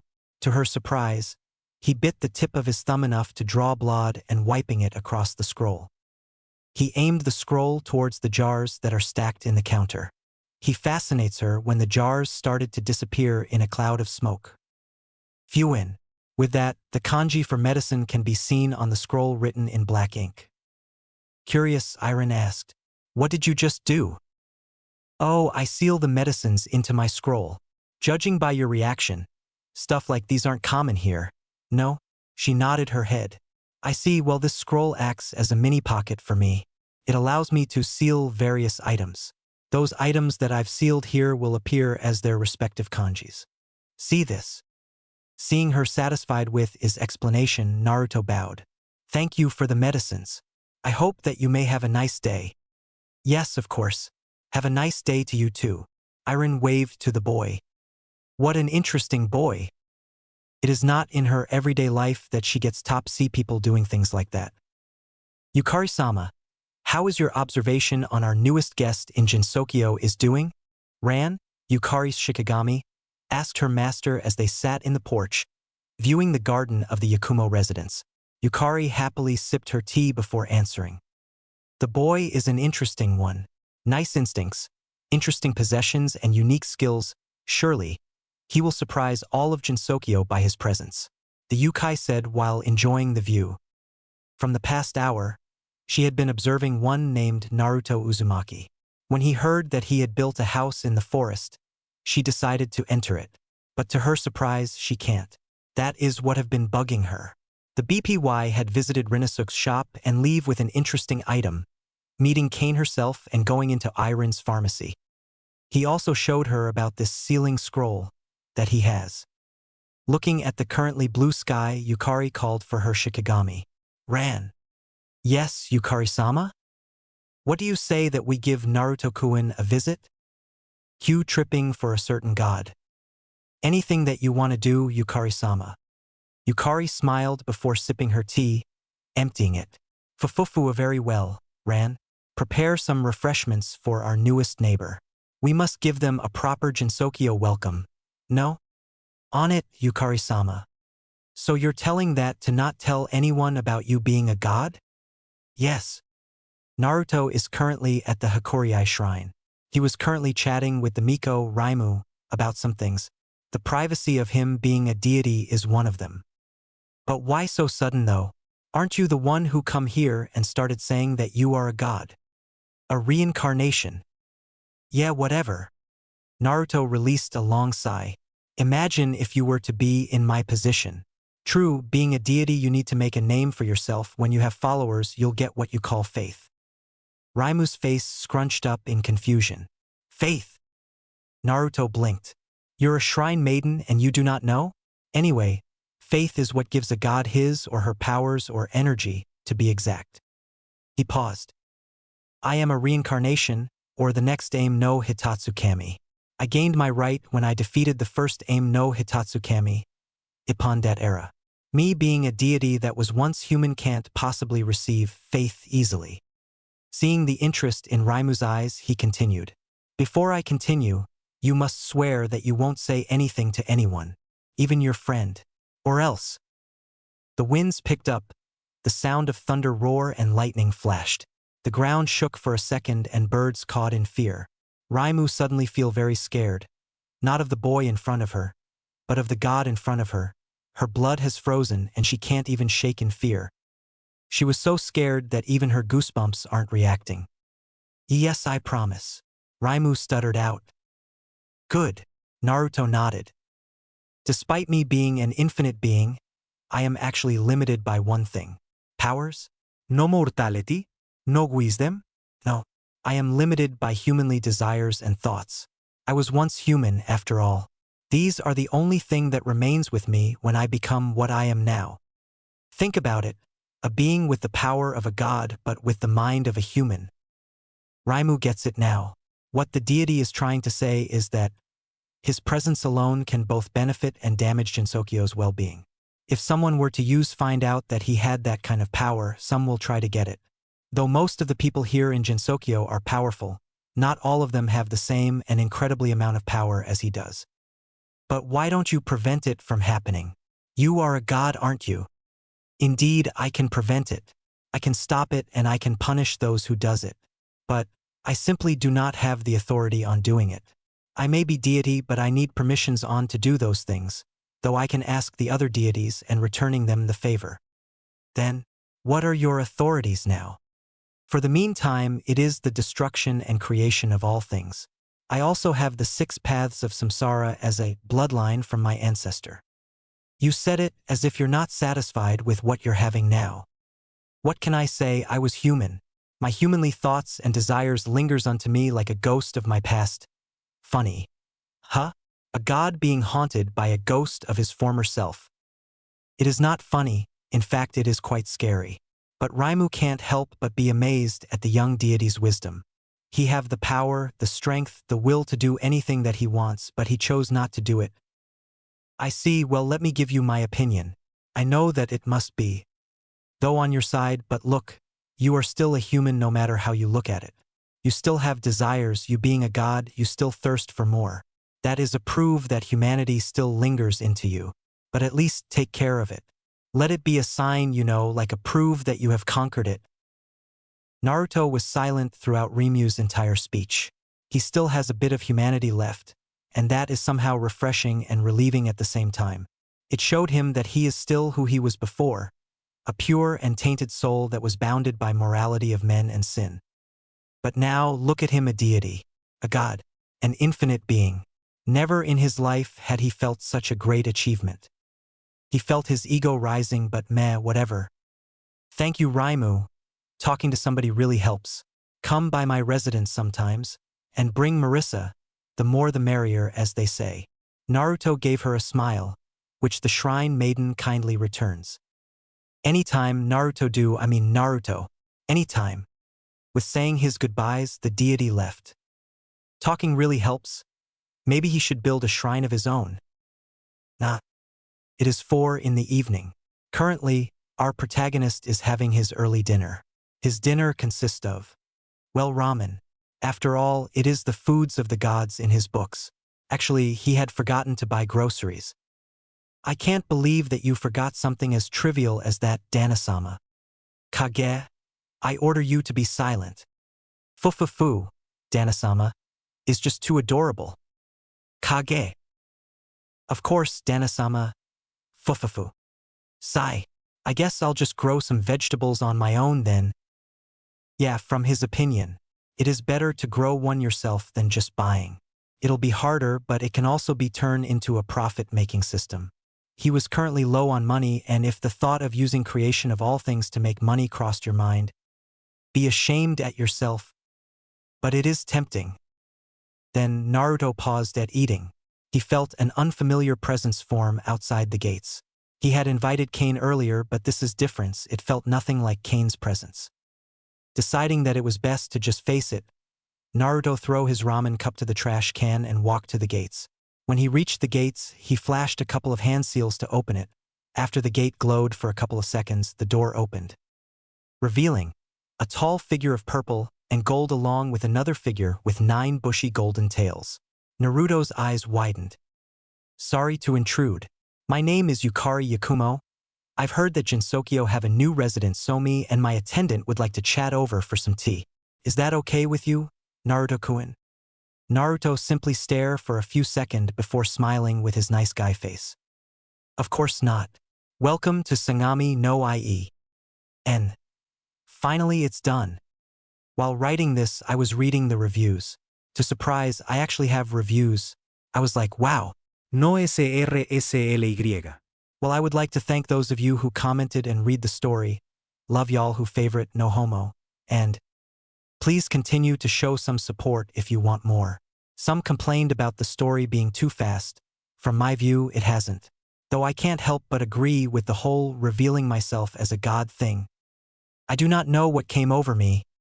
I'll try to make the story longer, and please once again help me. You can't just expect me to play the entire Toho game now, can't you? Wait, you do? I know that I've added a new power to Naruto, but it is necessary for the story to progress later on. This story might have some minor crossovers with some other series. Kami will be the only one revealed though. Okay, about the paths. Let's do this. Imagine Kira as a 7-year-old Naruto with a cheerful attitude and was dressed in an animal footy pajama. Imagine Yuri as a Haruka-looking Naruto from Free.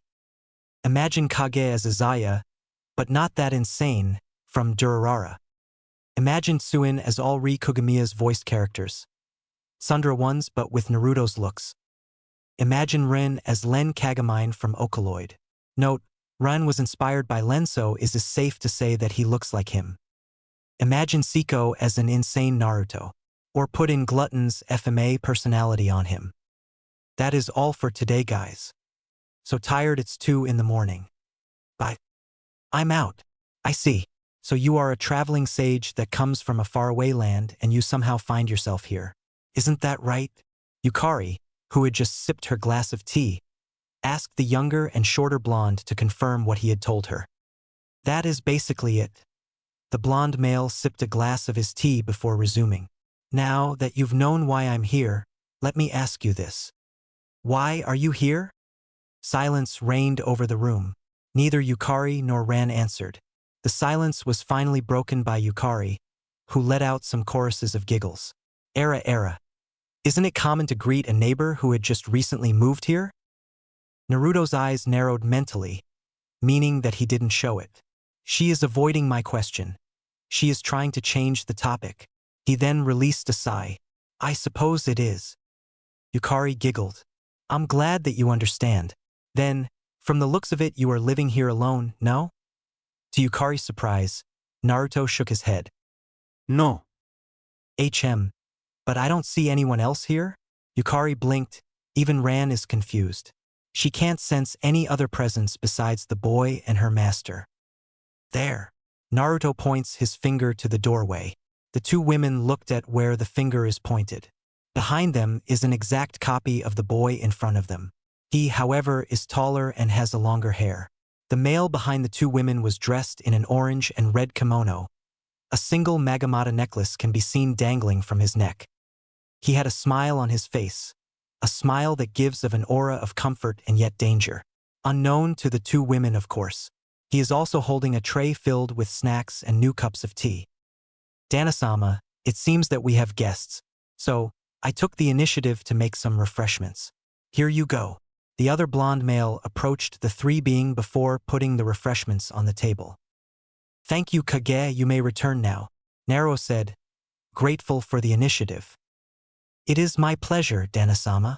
The other Naruto smiled before disappearing in the instant, and appearing again, taking his place behind Naruto with a pleasing smile, catching both Yukari and Ran off guard. Seeing the shocked expression on their faces, Naruto sighed. Sorry about that. Kage just loves to do that. I hope that didn't shock you that much. Yukari was snapped out of her thoughts. No, not at all. She gave him a smile while inside, she was thinking, that is no ordinary skill. It is as if he literally disappeared. Ran was thinking of the same thing. She also noticed that both of the males' presences are similar, isn't it? Naruto's question caught Ran off guard. Did he just read her mind? Unable to do something about this, Ran merely kept her mouth shut. Yukari seized the entire scene with interest. Ran was never one to be surprised that easily. Pray tell, what is similar? Yukari asked with an amused smile, interested on the answer of the blonde male. Naruto had seen smiles like that. It shows that the person is both amused and anticipating for an answer. Commonly used politics, for detecting flaws in oneself. The Sandaime used this kind of expression when he was waiting for an answer. Instead of showing aggression, the old man intimidates his enemies with a calm and harmless expression.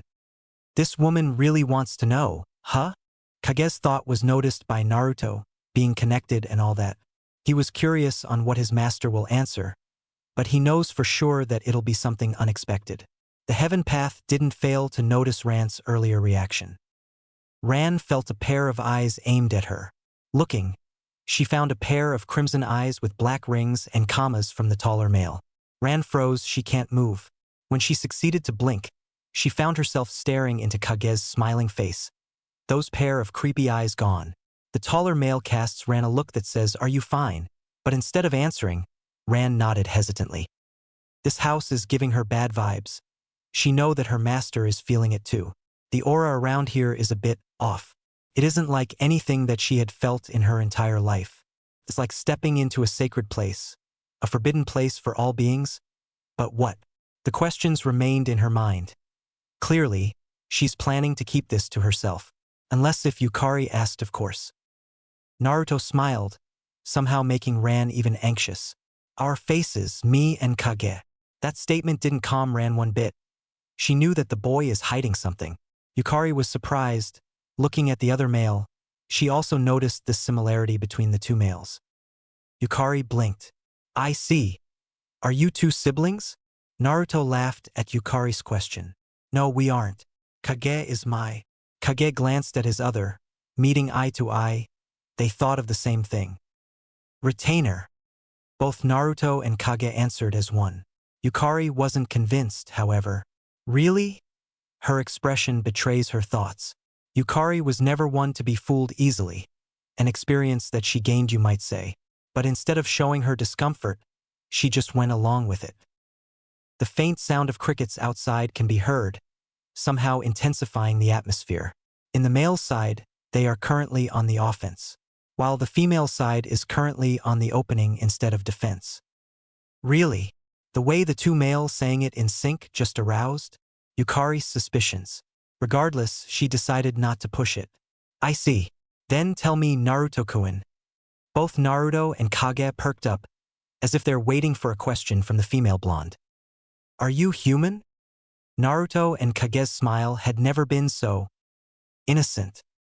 It has been nice speaking with you, Naruto-kun, Kage-san. Yukari and Ran are now standing near the main gate. Clearly, they are getting ready to leave the Uzumaki home. Naruto and Kage were there to see them off. No, the pleasure is all ours, Yukari-dano, Randano. Naruto said as he and Kage bowed in curt nod. Yukari giggled. Era. You do not have to be so polite, Naruto-kun. Just call me Yukari Wunshin. Kage? Kage twitched and so does Naruto. Ran, however, was quiet. And no thanks, Yukari-san. Naruto gladly rejected her. Yukari was pouting. Mew, I guess that is fine. Then Ran, come let us return. The Shikigami nodded at her master's words. Of course, Yukari-sama. Once again, bye-bye, Naruto-kun. Yukari sing-songal bid the two blonde male, before flying to return to her home. Kage and Naruto just stand there waving, until the two females were out of view. A moment of silence is in the air between the two males. So, are you calling her Wanicha dash? Silence, Kage. Of course. Kage really need to watch his mouth sometimes. Are you okay, Yukari-sama? Ran suddenly asked her master while they are flying. They have left the Uzumaki's house, leaving behind an unforgettable and eventful memory. If one were to listen carefully, Ran's tone is a little bit faltered. An odd and unique thing, you might say, considering that the woman was so calm and level-headed. What do you mean, Ran? Yukari asked back, clearly hiding something. Yukari was expecting a question from her Shikigami. After all, it was not just her who had experienced it before. Regardless of the atmosphere and wind, the woman's tone is still cheerful. He could have hurt you back there. Yukari stopped in mid-flight. She paused while having a thoughtful expression on her face. Naruto Uzumaki is one interesting being, from personality to ability. Earlier. Tell me, Naruto Uzumaki, what are you? Yukari's tone gets darker at the end. Though a smile was still visible on her beautiful face, a dangerous red glint glimmers in her eyes, making her deadlier. Naruto was still sitting there like nothing happened.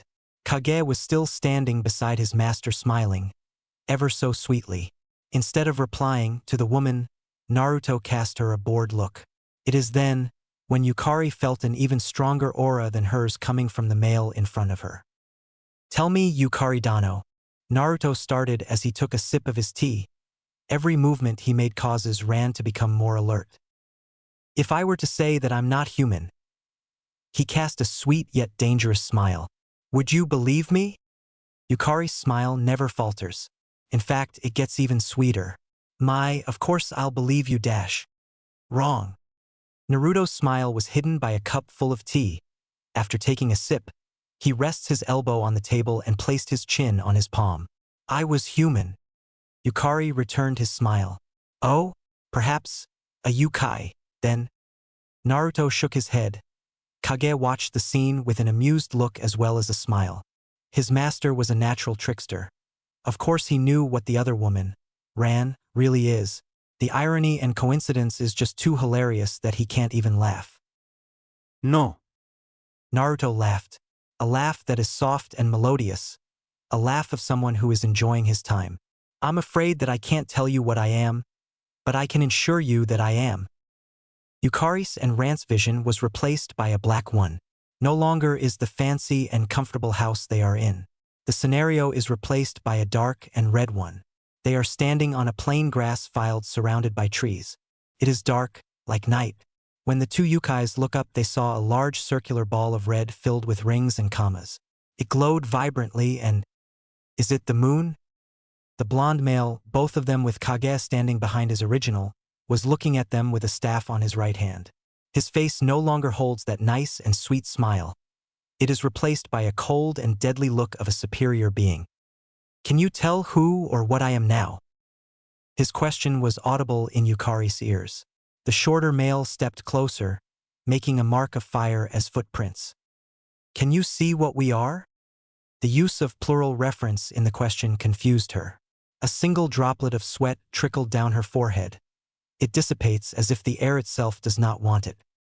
Instead of one, she saw 6 other figures beside the male. 3 on the left and 3 on the right. From the very right, we have the shortest blonde dressed in fox pajamas, and a large grin was present. His eyes are similar to Naruto. The second one looked at them with an emotional and blank face, but a purple miasma radiates from him. Like his original, his eyes are similar to all of the figures. The third one was standing with a large spear on his right hand. His face speaks of murder and pain. The way the spear was held, as if threatening to stab them, was intimidating. Kage was standing there. Out of all, his smile was still the same as his normal ones. The only difference being is the way he looked at them. The commas in his eyes are spinning, creating a cyclone of some sort that made Yukari unable to move. Even Ran was a little bit terrified, like thigh eyes much. Sarcasm intended. The fifth clone stood there with his eyes closed. He is the third shortest out of the blondes who are standing there, the first being Kiro, of course. Instead of having a glare or a smile, this clone puts on a scared look. He looked harmless, as if his mere presence can't harm Yukari even for a little bit. But the flying demonic head was there to prove otherwise. Out of all, the most terrifying one is the last. The being is not a man or anything that describes a man. It is a rabid dog, a mad demon, The beast-like creature was slouched, making him look more beasts-like.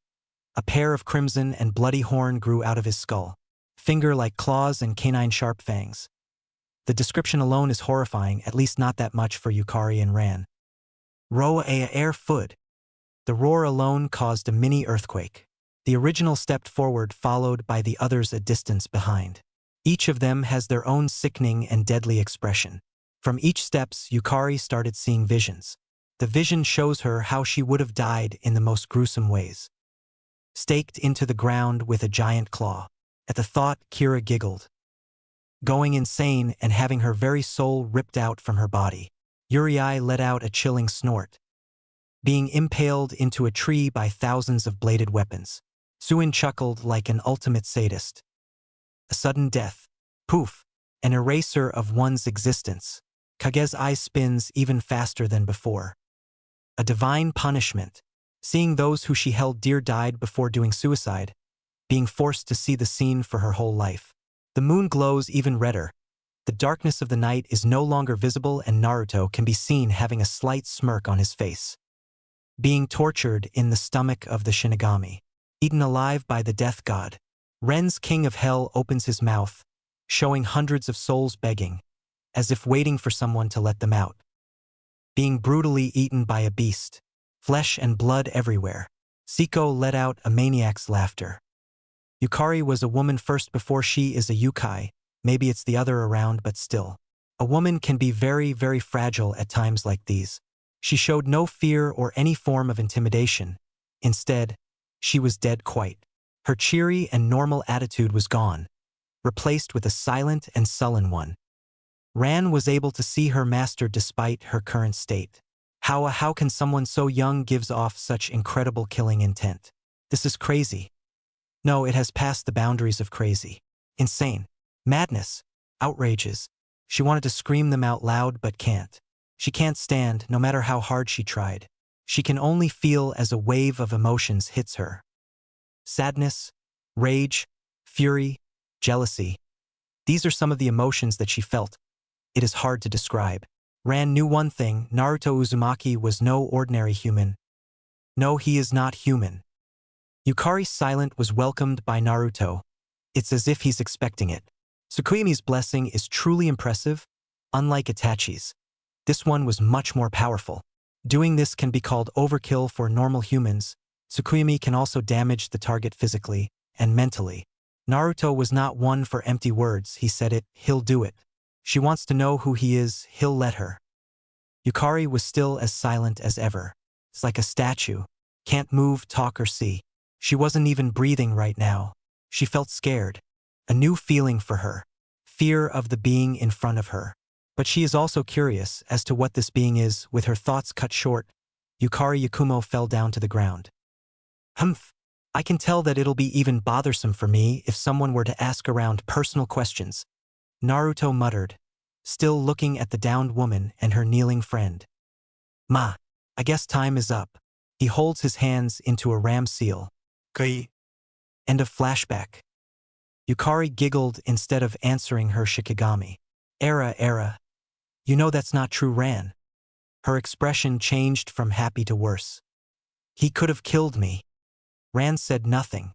She preferred the cold and chilly night other than going near the Uzumaki's residence. What she and her master had just witnessed is not real, but felt so real that it is enough to cause her not to come near that house without her master. Yukari was scared. Now, she is beginning to grasp what the being called Naruto Uzumaki is. The eternal silence was then broke by Yukari herself. Giving her Shikigami a look, Yukari said, "Come, let's return. I'm getting sleepy already." Ran shook her head with a sigh. Of course, Yukari-sama. It is not an everyday's event to be so close to death. Perhaps you've scared them a little bit too much, Dana-sama. Naruto opens a single eye at Kage's comment. Oh, how so? Kage chuckled. To use Tsukuyomi at a visitor isn't something that a normal person would exactly do. Coming in and asking a very personal question to the house's master isn't something that a guest would exactly do, Naruto countered. A little bit of cheek was intended. Kage just chuckled. Touche Dana-sama. His question is resumed. But seriously though, why are you mad at such a question? At his clone's statement, Naruto paused. She wanted to know what I am. So I did. His face is still neutral as ever, but his posture changed. After all, actions speak louder than words. Kage looked unconvinced. But you still haven't told them who you are in the first place. Naruto stared at the other blonde with an incredulous look. Aren't you the one who told me not to tell anyone about who I am? Kage can't help but agree. Naruto continues. Besides, I think that Yukari-san got the gist of what I really am. Naruto's face returned to his normal, smile-filled face. A being that is not to be played with. Kage could only nod at his master/other's answer. It is not his decision to make, but he couldn't help but agree. Being a personality of one Naruto Uzumaki means that you are not somebody to be lord around with. You can't command Naruto Uzumaki. You can't control, but persuading is another thing. They are known to be the wild ones, the dominant type, the S-type. Ignore that last part. Thinking with his fist is what describes Naruto Uzumaki. Along with loud, brash, cheery, violent, loud, dense, and unpredictable. He is like a tornado, a force that always rebel against any obstacle. Making friends could also be considered as making enemies. Take Kabuto, for example. The same also goes the other way around. Sigara along with Nagato and many more. In short, an existence that is called Naruto Uzumaki is someone that changes anything. From enemies to friends, from powerless to strong, from bad to good. It is an amazing development in Naruto Uzumaki's life. Sadly, his human existence exists within his mind. It is now morning. It is also Naruto's third day in Jinsokyo. Waking in the morning, he went to the bath to take a quickie before proceeding to the dining hall to prepare some foods. Last night, Naruto had sent his clones to search for foods along the forest. Impressively, some of them came back with various trophies such as deer, boars, and fishes. Some of his clones also came back with some fruits, apples, mangoes, and some pears are strangely available in Jinsokyo. If you noticed, only some of his clones came back. The others disappeared without any trace. He didn't know if they're attacked or what. It is a strange thing considering that he gained his clones' memories whenever they were dismissed. But he could just create them again. Realizing that he can't cook that well, Naruto asked his paths for help. In order to ask his paths for help, he needs to summon them instead of Kage, who would appear right from his shadows. Covered in his chakra shroud again, the deity's eyes shone a bright crimson-red color with its magamatas shining white instead of their usual black. The male then slammed his right hand to the ground. Kuchiyose. Rikudo no jutsu. Summoning. 6 passes techniques. In a series of smokes, his paths started to appear normally. Sans Kage, who was there the whole time. Kira was dressed in a raccoon pajama instead of his usual fox, complete with the tails and ears. Uriai was dressed in a black plain t-shirt and black pants. Maybe his sleepwear.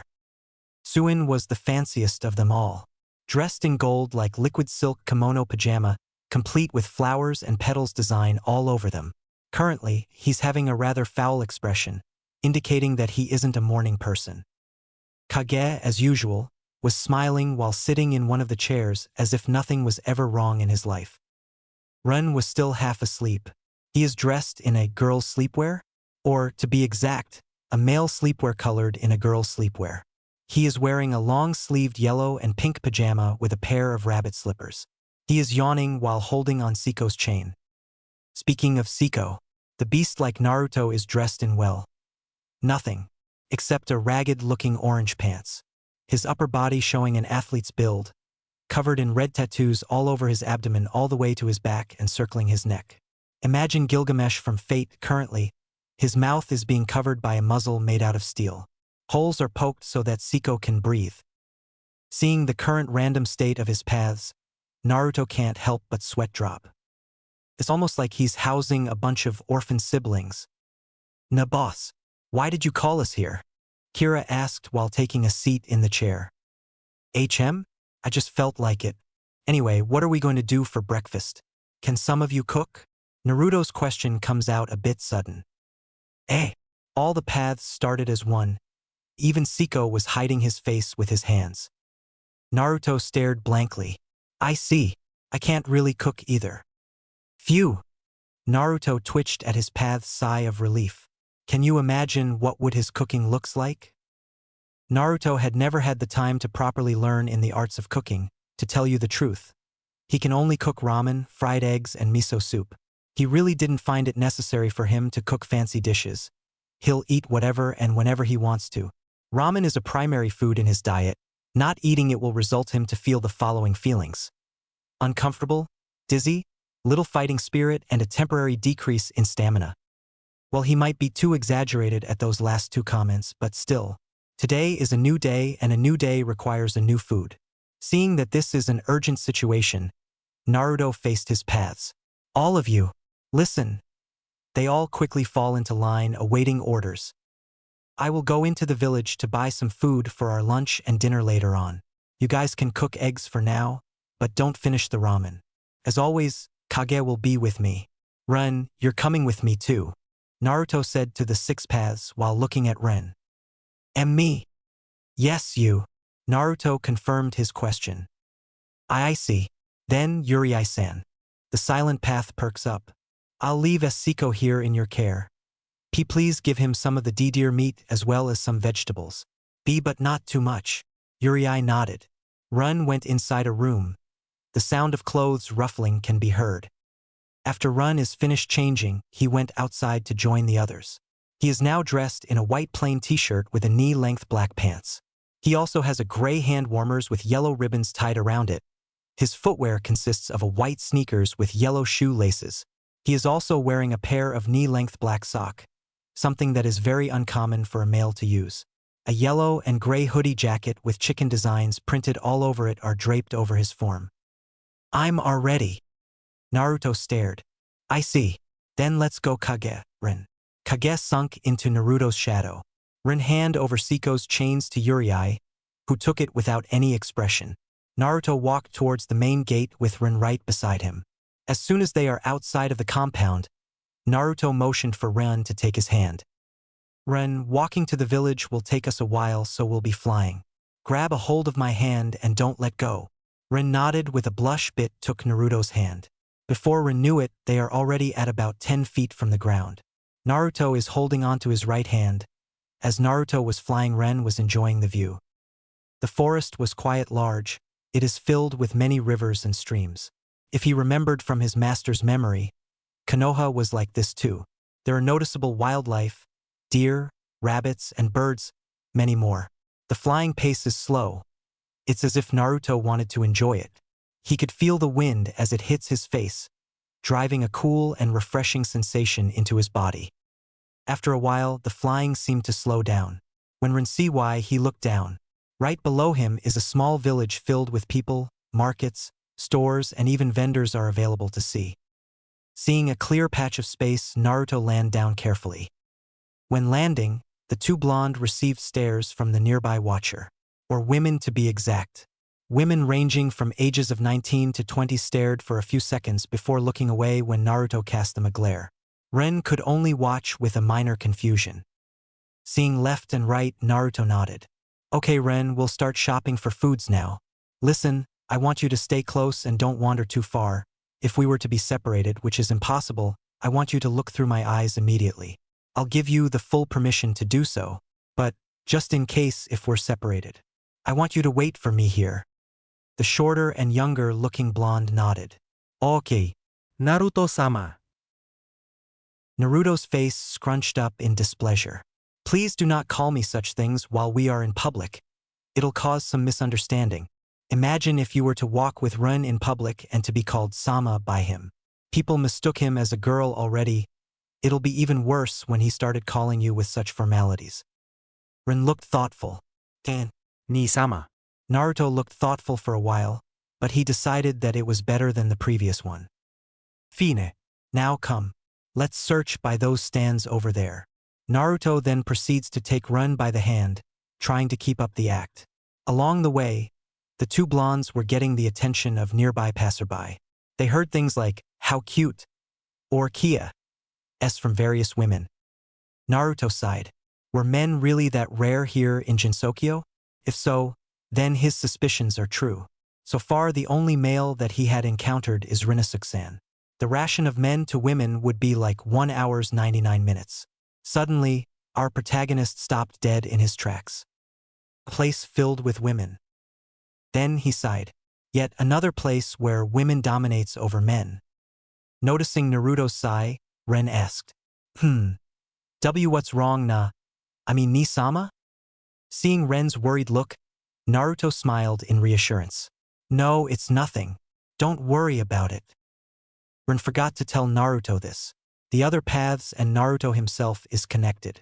Their vision and thoughts. However, only Naruto can disable them, well he can too, but he must ask for permission. If you're trying to hide feeling scared or nervous, it'll be useless since emotions and feelings are connected too.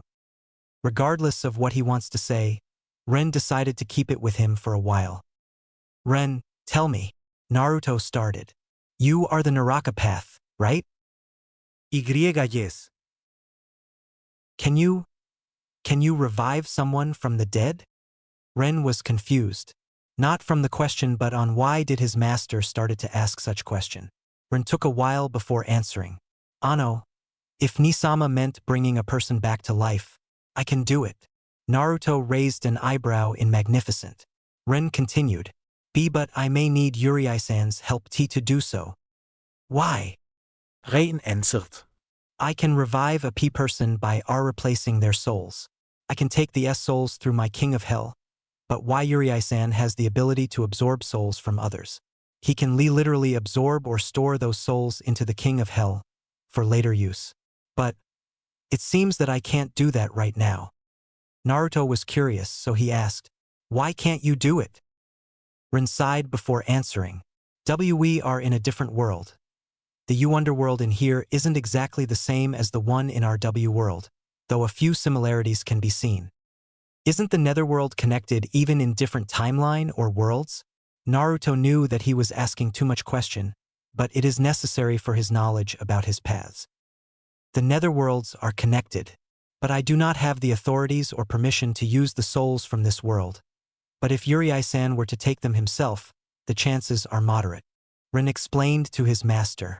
Observing his master closely, he looked to be interested. Come on, to be honest, who won't?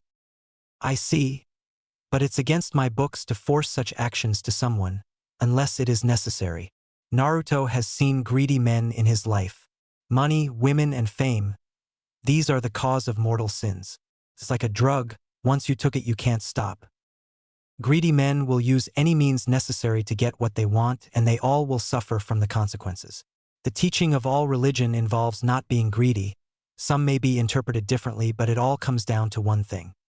All human are greedy. Greed and selfishness is actually two of the many things that describe a human. A human is so hard-headed too. They'll do anything in their power to get what they want regardless of the outcome. Naruto smiled, remembering his old days. Good old tainted humanity. Hee. Eano Nisama. You're scaring the kids. Era. Why are they gone? Yeah, let's keep it that way for now. 7 bowls of miso ramen coming right up, yelled an old woman. Obviously, she is the one who is making them. Currently, the 2 male are sitting on a ramen bar stool waiting for their food. After walking for a while, Naruto smelled a familiar scent. After smelling it, of course, he immediately searches for it. To his happiness and joy, he was right. It is a ramen bar. After walking for so long, 10 minutes, he had finally found the place where gods descend. A place for him. A place only suited for him. Ren, who was sitting on the other stool beside his master, sweat dropped at remembering the memory. What kind of god who dropped themselves on the ground worshipping a ramen bar? Of course, it's Naruto Uzumaki. Like his master, Ren was also waiting for their food. Ramen is one of the many things that they've bought. Speaking of memory, let's see it, shall we?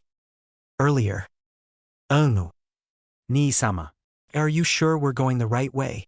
Ren was confused when Naruto started to drag him along. At first, he thought that it was a danger, but it isn't. Can't you feel it, Ren? This smell. This sweet and precious aroma. It is surely here, I can taste it. Naruto received a weird look from Rin, as well as some other passerby who happened to hear their conversation. What smell? Naruto stopped dead on his tracks, his right foot stopping mid-stomp. His posture is frozen, as if he was too shocked to hear the words that came out of Ren's mouth earlier. The shorter blonde felt terrified when Naruto gazed at him with a pair of shocked eyes. His eyes also held pity for the shorter blonde. You can't smell it? Ren got even more confused. Smell what? Naruto gripped Ren's shoulder very hard, eyes staring deep into Ren's. Okay, now Ren's scared. The look on Naruto's face is scary. It is nothing that Ran had seen before. It held a mixture of expression, disappointment, shock, anger, and pity. You really can't smell it? Really? Naruto got silent. After a few seconds, he returned back to his original self. Looking at Ren with a detached look, Naruto said, Very well, I'll just have to show it. Later. I am not worthy. I am not worthy. Ni-sama. You're embarrassing me. Come Ren. Join me. No. And, long story short, bad rumors are currently being spread all across town. Okay, here we go, 7 orders of ramen for the brothers. The ramen chef handed them bags of plastic which contains the ramen that they'd order. Naruto pulled out the necessary amount of money before placing it on the counter. After sealing the bags into the scrolls, much to the old woman's amusement, Naruto turned to leave. Thank you so much. I'll be sure to come again. The old lady smiled before waving back. Of course, you and your brother are always welcome here, Naruto-san. Naruto smiled, leaving the place with a satisfied feeling while holding Ran by the hand. Naruto-san, Naruto-san, Naruto-san? Naruto went zooming into the stand once again. Oh, you're back again? Naruto shook his head. Ano Basan? Did I ever tell you my name? Naruto's question emits laughter from the old lady. Ran also noticed that the lady has mentioned his master's name. No, I didn't. I read about you from the newspaper this morning. Here. Naruto grabbed the newspaper from the old lady's hand. Flipping through pages, Naruto found what he was looking for. The headline that he was searching for was written in bold letters, and a picture of him was there too. Looking stupid. Newest male in Jinsokyo. Blonde young cutie spotted in the human village. Cutie. Naruto's voice is strangely afraid. After skimming through various lines, Naruto noticed something very odd. Most of the information is wrong, such as living in the forest filled with dogs, secretly a monk, and saying things like he was tall. That last part hurts for some reason. Ni-sama. This articles. Ren, who was interested in the newspaper, read the articles by accident. The paper showed a lot of picture of his master from walking and going in and out of the pharmacy.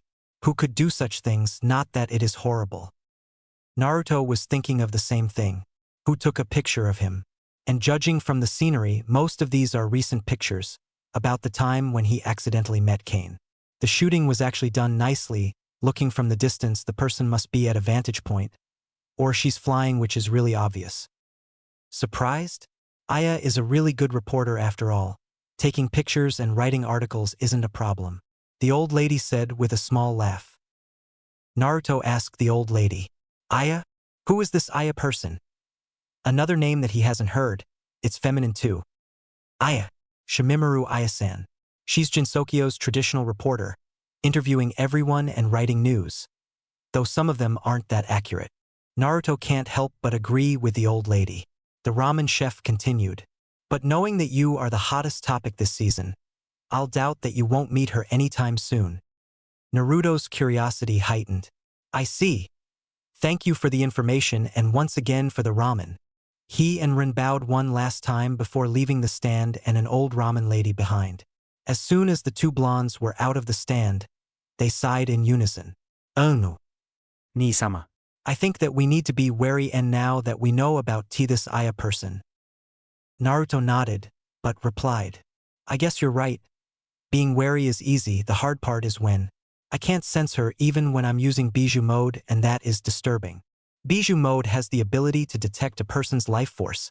Anything aside from nature that is alive can be tracked down. Naruto's eyes widened in realization. Unless, Bijou mode can only sense a person who directed an ill will towards the user, seeing that this Aya person can't be detected easily. Naruto supposed that she didn't meant any harm, but still, he could use a moment of privacy for himself. Or else it'll end up like Hinata over again. Ayandra. BRR. No. What is wrong, Nisama? And nothing, just cold. But it's summer? I know. Gone are now the houses and food stands, no more human nor friendly yukais. It is replaced a forest scenery. The sky is still bright, probably around 9 or 10 o'clock in the morning. Currently, Naruto decided to have the long way back home, having Ren to explain about a few things along the way. Ren is walking beside Naruto, his right hand holding on a small rectangular object. Noticing the object in Ren's hand, Naruto asked, "What is that odd-looking thing in your hand, Ren?" When Naruto motioned about the thing, Ren answered, "Oh no. If I'm not mistaken, this is what they call an iPod." Naruto raised his eyebrow at the particular name. An iPod? No. iPod. I see. No, you didn't. Anyway, what does it do? Naruto pointed his finger to the thing. It is orange in color with a white circular pad on the middle and a rather small screen. Ren answered the deity. I do not know. Perhaps Tsuin-san might know. He is a mechanical specialty after all. Naruto nodded, focusing on asking about that later on. The walking continued in silence, peaceful sensation and no noise, sans a few forest critters. Ren found the iPod earlier when they were trekking back home. He picked it up and was planning on showing it to Naruto later on. Ren was holding onto the iPod, his fingers tracing around the screen. There are no such things as these on Konoha. While they do have TVs and radios, guess that's a plus. When Ren was about to place the thing back into his pockets, he accidentally pressed a button. Baby, baby, baby, oh tilde. Baby, baby, baby, nu tilde. Baby, baby, baby, oh. Gah, what sorcery is this? Ah, Naruto-sama, do something. Raisin shuriken. Tomb. For hectares of trees were lost that day. With a certain ice fairy and her friend. Cerno-chan. Come here, don't leave me alone. Deosei was flying behind Cerno, tired because she can't match her friend's energy. Haha. Smonde-chan. You're not fast enough. The blue-haired fairy fly faster, her friend starting to catch up to her. Mao. Fine. Daichan muttered. She can't really keep up with Cerno's enthusiasm, but opposite attracts, she guess? Whoosh. Daichan, run away. Was that Cerno flying past her going to the other way? Looking at her friend's source of disarray and fear, her eyes widened as saucers. Current of devastating and large winds are approaching her direction fast. The wind cut through any obstacles in its way, even the ground was picked off the ground. Which sounds really weird. Yuwawa. Like her friend, she turned south and flee. With a certain Udanjian. It is a bad day for Raisin. First, her master asked her to deliver the medicines to the human village. Second, Tui placed some traps along the way, and third, she's tired. Her clothes are a mess. And she's sweating. The fact that the sun was so hot didn't help either. So thirsty. Reisen muttert. If only there was a stream nearby, she could rest and continue on with her task. The wind is not that string either. If only the wind was stronger. If only the winds were stronger. Raisin actually said that. Fawoosh. Not this strong. Aya. Looks like she'll be going back to Ientai. And punished. Ara. You're home already, Danasama. Ren. Oh my, what happened? Kage's reaction was on the time. Naruto came rushing into the house with Ren carried as a luggage on his hips. They were both sweating and Ren who was having a seizure. Their faces are pale, almost as if they've seen a ghost somewhere. Ha! Ha! Aha! Naruto was trying to catch his breath. Just from seeing it is clear that he was running instead of flying. Ren was on the floor out cold and a trail of saliva trailing out of his mouth. Looking at the shocked Kage, Naruto quickly breathed in to take an intake of air. I found the devil's instrument. The devil's instrument? My chakra was instantly at 0 when it played a song. Good thing I managed to destroy it before who knows what. After some random and unimportant explanation, the 7 blonde males began to have their breakfast. It is pleasing in their opinion, mainly because it's ramen. Kira was happily slurping down noodles. Uri was eating silently. Suin was eating while constantly stopping to boast about his pride that no one cares about. Kage is chuckling as he listened to Tsuin's rambling. Ran was sitting beside Siko helping the mad path eat, failing to do so. Naruto was just there sitting and eating normally like he always do in Konoha. Their calm and joyous conversation eventually ended when they respectively finished their ramen. The 6 paths returned, sans Kage who went into Naruto's shadows. After cleaning all the dishes or bowls, Naruto sat on his bed, thinking on what he should do. There is nothing to do in his house, it was boring to say the least. Maybe I should go and visit Kane-san's school today. Well, I hope she don't mind. With that, the blonde male left his estate, along with a few clones, and left towards a certain school. School's fun in many different ways.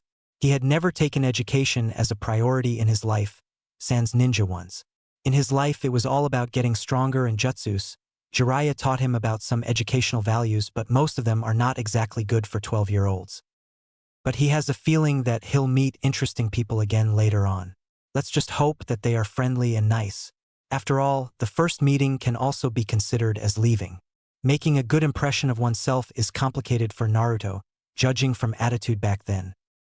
After flying and landing into the village for the second time, Naruto asked the people for directions. A few pointed out to the same directions, so that is clearly the right path. Along the way he started to see kids running around here and there, making it a right path to the school. Some walking and questions later, the blonde finally found said school. It was fairly large, he guessed. The building structure is unique to him, being a newcomer and all that. With a large intake of air, the blonde sets himself into school, hoping that he won't be in trouble. Old habits die hard after all. Let's start. Kane Kamishirasawa is a teacher. She teaches students ranging from age 7 to 12. The population of children is quite low, enough to fit her school. She is currently teaching in Class A. The subject is math, a subject that she is good at. It is a must for a teacher to know these kinds of stuff anyway. Okay class, can you tell me how to do this formula over here? Scanning to the room, she can see some students chatting with their classmates. Some are whispering, some are even sleeping, and some are just listening while jotting down notes. Most of them are ignoring her, causing a small tick mark to appear on her forehead. Looking at the boys, she saw one student talking with his classmate. A rather short boy at the age of 10, dressed in a simple red t-shirt, cargo pants, and sandals. Has a short messy black hair and a pair of black eyes. He is Kyusuke Shinohara, with Shinohara being his maiden name. If Kane remembered correctly, he and his parents are not native of Jinsokyo. Outsiders from the outside world who found themselves here after getting lost from a trip to the forest. A rather common way for people from outside of Jinsokyo to find themselves here. Raising her book to eye level, Kane called out the boy. Kinohara-kun. The boy in question froze, his chatting with his classmate ended. His classmate snickered at Kyusuke's misfortune, before returning to his book, trying to pretend that he didn't know anything. Looking at his teacher after glaring at his friend, Kyusuke asked, "Yes, Kane-sensei." The teacher pointed out to the board using her fingers. "Please solve the formula on the board." After looking from side to sides, Kyusuke can see his classmate laughing at him. He grunted before approaching the blackboard. After reaching the board, he grabbed a piece of chalk. Looking at the formula, he began to think. Easy formula. 42 times 53 is equal to? Looking at the question, Kyusuke calculated it in his head. 16,125, 2000. He wrote down his answer on the board, 2000. After finishing, Kane took a look on the answer, finding it correct. She nodded and said, "Good. You can go back to your seat." The lesson continued for several hours. As usual, some children are either sleeping or busy amongst themselves. Kane scolded some to pay attention, some did and some don't. For the students, the lesson is boring. They wanted to go to the playground and play in sandboxes and slides, not listening to lectures and reading books. They want to feel the air as they run all over the place, not the boring and sleepy atmosphere of the classroom. If they could do a strike, they'd do it in an instant. Unfortunately, Kane can be scary, too scary. Lesson went about 20 more minutes. Looking at the clock, Kane noticed that it's dismissal time already. Shuffling her book, she was just in time to hear the bell ring. All right, class, you can dismiss. Don't forget to do your homework on your workbook and have a nice day. Stand, bow. With that, the swarm of children immediately exits the classroom. As soon as the entire students are out of the class, Kane released a huge sigh. She is tired, that is no surprise. She didn't get much sleep either last. She was too busy thinking about something, or someone to be exact. Naruto Uzumaki. A mysterious and unique name, the very male that catches her attention whenever someone uttered his name, which is rare considering that he is an outsider. His name has been shown in the newspaper, no doubt that people are aware or know about him. A new visitor is always welcomed here in Jinsokyo, well, most of them. She slumped into her desk in an unladylike manner, then releasing a sigh. She knew little about him, sans for where he's living.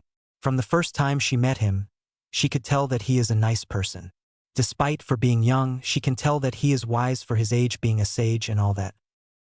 His appearance is memorable.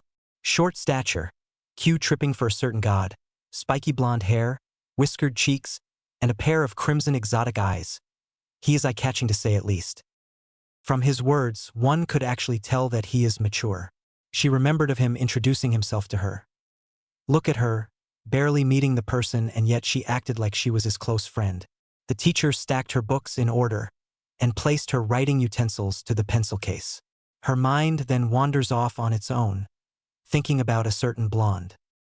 Kane was thinking so hard that she didn't notice that 4 minutes has passed. Looking at the clock, she then regains her bearings. Looking outside the window with a content look, she muttered to herself. Naruto-kun. Yes. Ah. Kane, now fallen on the floor, looked at the source of the direction. She can see Naruto's confused and anticipating face and Moku's having a smirk and releasing uncharacteristic snorts. She was just, Naruto-kun. Earlier.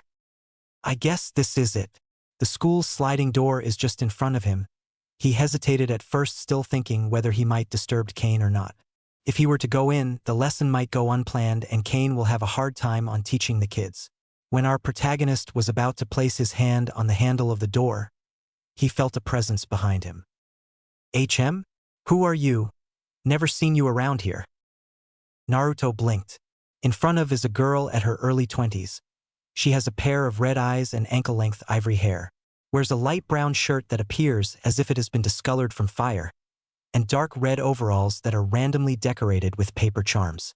Her hair is tied with the same red and white paper charms. She's taller than him. Her stare was currently fixed on him.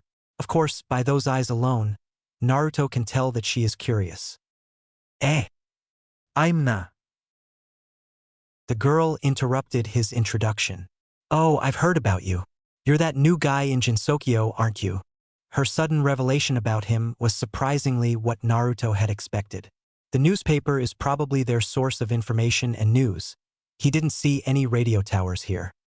What's your name again? Naruko. Ah, it's Naruto Uzumaki. Naruto smiled awkwardly at her. The girl gave him what appears to be a smile and said, My name is Moku Fujiwara. So what are you doing here? You aren't here to go to school, aren't you? Naruto shook his head in negative. He answered her. I'm curious about this school. I was planning on to see it, but I guess I'll disturb Kane-san. So I'll be go dash. Again, Moku interrupts before he can leave. Wait, you know Kane? Naruto answered the girl.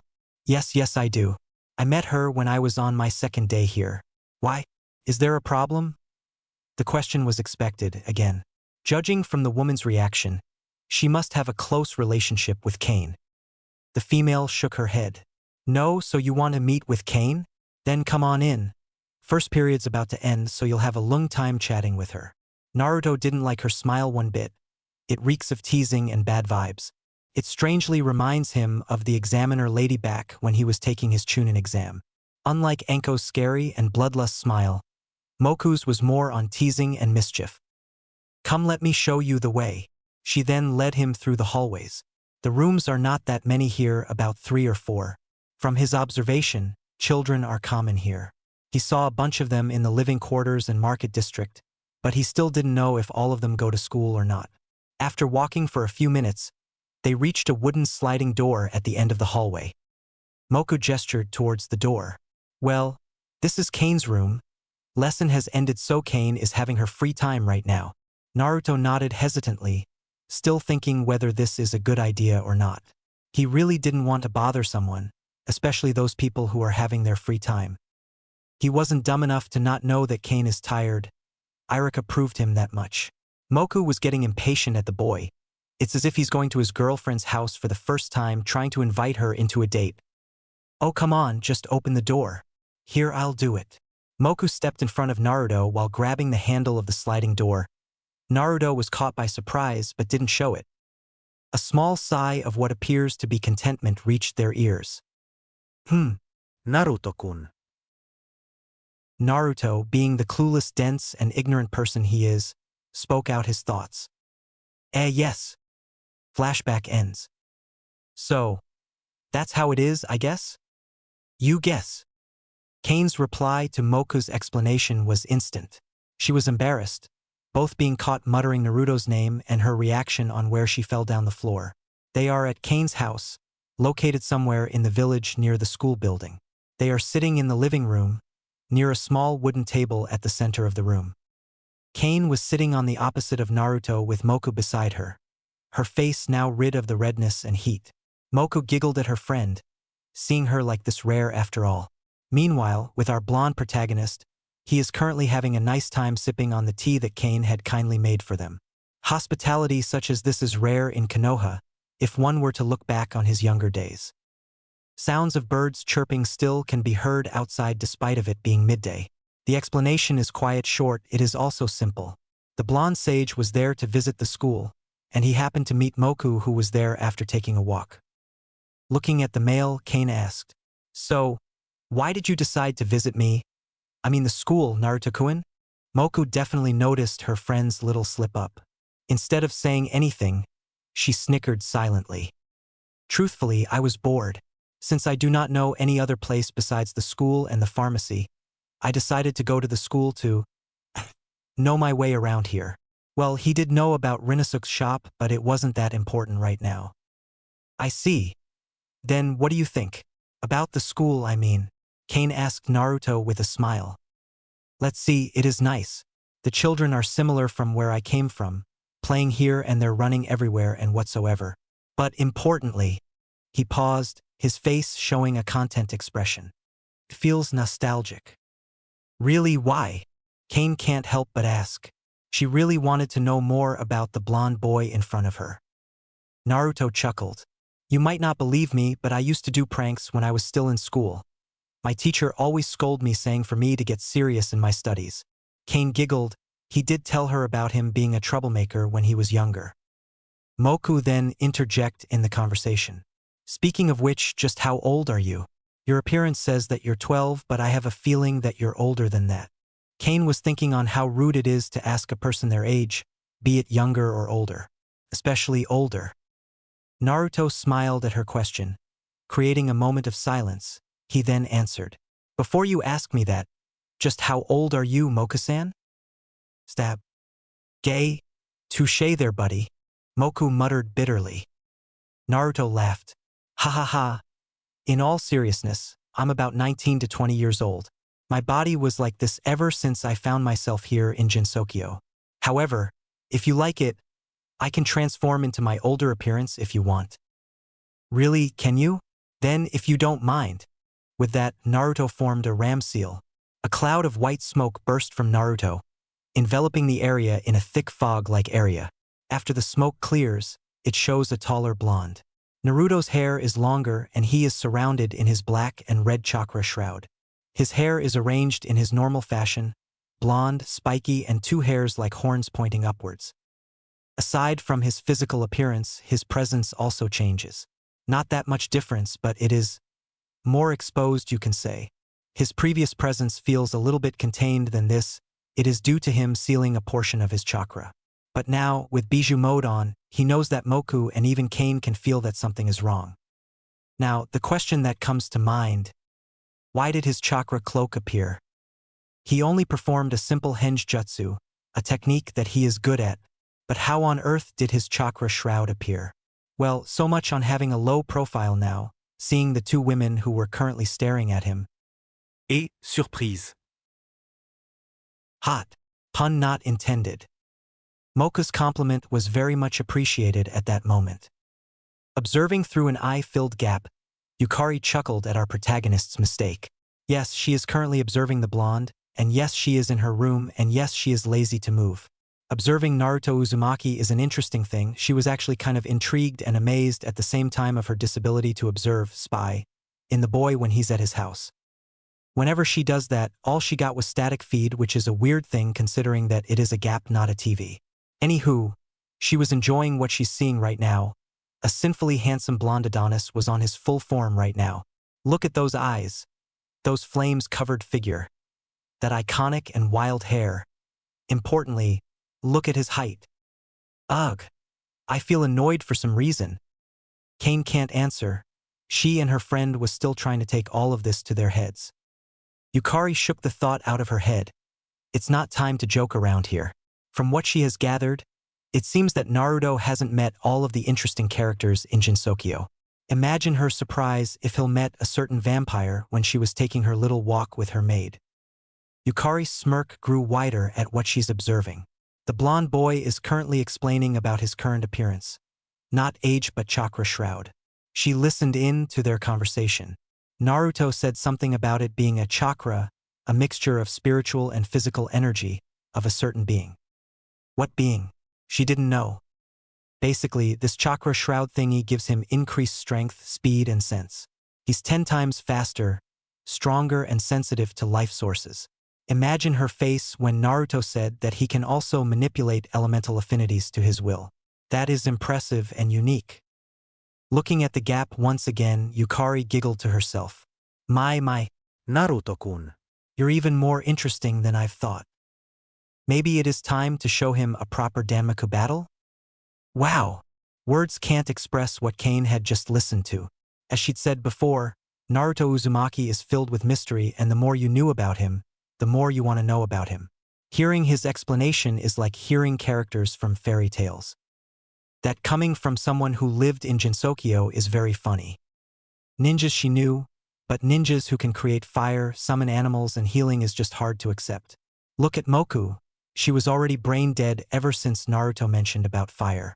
Just hope she's okay. Jeje. Quite surprising, no? But I did not lie about me being a sage. In fact, my previous master is one. I took on his mantle years after he passed. Old pervert died without telling. His expression softens. May he reach the doorsteps of nirvana. Shaking his head, Naruto turned to the paralyzed girl. Is she okay? I guess? Kane approached her friend. She then poked Moku's head with her finger. Oi, Moku, are you dead? She then whispered to herself. No, wait. That's impossible. Back to normal. Moku? Like a magic trick, the fire girl twitched before straightening herself up. I'm still alive, Kagaya. Ara. Keine. Sigh. Moku. Sometimes her friend can be so strange. Yastrawa. Naruto merely smiled at Kane's shocked and confused expression. His eyes are closed into slits while his mouth sports an uncanny-like smile. Did you just? Naruto tilts his head in confusion. Whatever are you saying, Kane-san? He asked. Kane looked back at Naruto and the now conscious Moku. It couldn't be. No, of course not. He is not that Satori from the underground. Looking back at Moku, she is currently shaking her head, trying to shake the cobwebs out of her gears. When finished, her eyes widened in revelation. Show me. Blink. I beg your pardon? Moku faced him with a serious look, a look that Kane knows too well. Show me what you have got. Receiving a sparring request is normal for Naruto. But this is Jinsokyo, women fight like whenever they met faces that they don't like. Of course, he didn't know that. But thinking about it, he was also curious about what this girl can do. If she was thinking of fighting him, he had given her the advantage of revealing some of his skills. What a lucky girl. Answering to her request, Naruto smiled. Very well, I accept. Crimson eyes shone brighter than ever, almost piercing through Moku's very soul. Naruto's POV. A challenge. At last, I can finally feel the rush for battle. I can taste the destruction in the air. When this Moku girl asked me to show her what I can do, my instincts for battle was immediately awake. Honestly thought maybe it's because I haven't fought in 3 or 4 days. No, that's not the point. The point is, I can finally fight again, and that is a good thing. I hope. I must not underestimate her. Mainly because I didn't know what she can do. She should be thankful that I gave her a handicap. After all, I did reveal little of what I can do. But of course, I must be careful. 1. I must not show her my full abilities. 2. Do not cause as much destruction as possible. And 3. Not get defeated, I guess. Anyway, still, I'm pretty excited to see what she can do. Maybe I should think of a plan. No. That is so not me, even if I'm not who I was before, thinking isn't my thing. When we reach a certain hour in the forest, Moku suddenly came to a halt. Okay, we'll battle here. If that is fine with you. Era? Trying to be considerate of your opponent now, are we? A mistake, woman. I am a ninja by heart, body, and soul. Fighting in a forestry area is like taking a walk in your own house. Looking from side to side, I can see that the trees are thick. Nature chakra is really dense in here, much denser than the one in Konoha. I guess I'll use Sage Mode here. Let's just hope that she won't be surprised if I suddenly throw a tree at her. Well then, Moka-san. Before we start, can I just ask one thing from you? If she were to say, okay, it'll be huge advantage for me. Shoot. Well, her loss. Better not waste the chance. Can you tell me a little bit of what you can do?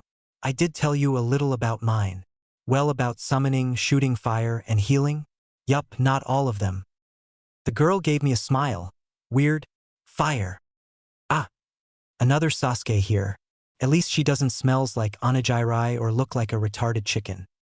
Honestly, I'm not that afraid or nervous. Fire is a common element at Konoha. Even Genin can do a simple C-rank technique. Don't look at me, I was young and stupid back then. Mostly stupid. I grabbed my staff and chuck it to a nearby tree. Well, that tree will hold it for me. I see. Let's start, shall we? Kane-san, if you would. Ah. Start. Oh, so she wants to fight in the air, as a gentleman, I'll give what the lady desire. But, instead of me flying, I merely jumped into the air, flashing a technique that comes straight from my personal scrolls. Suetun, masquerade of raindrops. Ripple patterns appeared in front of Moku instead of me. Instead of Damaka bullets, it shoots out water droplets that travel at her in the speed of Mach 1. In shock, I watched as the fire girl dodged them with little haste. Guess she's used to fighting projectile on bullets, I guess. Impressive, an element that is opposite to mine. However, mine is stronger. Without telling me, I know that shit just got real. Look at her, pulling out a card from her skirt and making it glow as if to intimidate me. No, seriously, I need to gather nature chakra right now. Everlasting Phoenix's tail. Sasuke, someone has bested you in being a chicken. No, seriously, look at the size of that bird. Those fire bullets that she sent my way didn't help. I need to stop this. Thankfully, I managed to perform a technique that is familiar with my paths. TCH Shinra Tensei. Like air, some of the fire bullets that were sent my way were deflected in random direction. I was not surprised to see that even Moku herself was getting the whip splash effect. Finally, I landed. Took longer than I expected. Anywho, look, here she comes. Steadying myself, I brought out my sword, Kusanagi, from its sheath. A technique that is originally from my very own element. Futon. Kaze Kirite. Sharp wind blades come soaring from my sword in a slash pattern to the flying girl. Instead of dodging, I was not expecting her to pull out a spell card out of nowhere and clash it head-on. Limiting Edict, Suki no Iwakasa's curse. Just like that, my attacks are overpowered by Moku's. Ugh, flames are stronger than wind after all.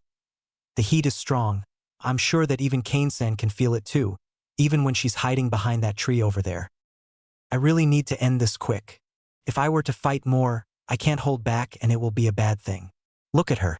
She's shooting flame bullets like crazy.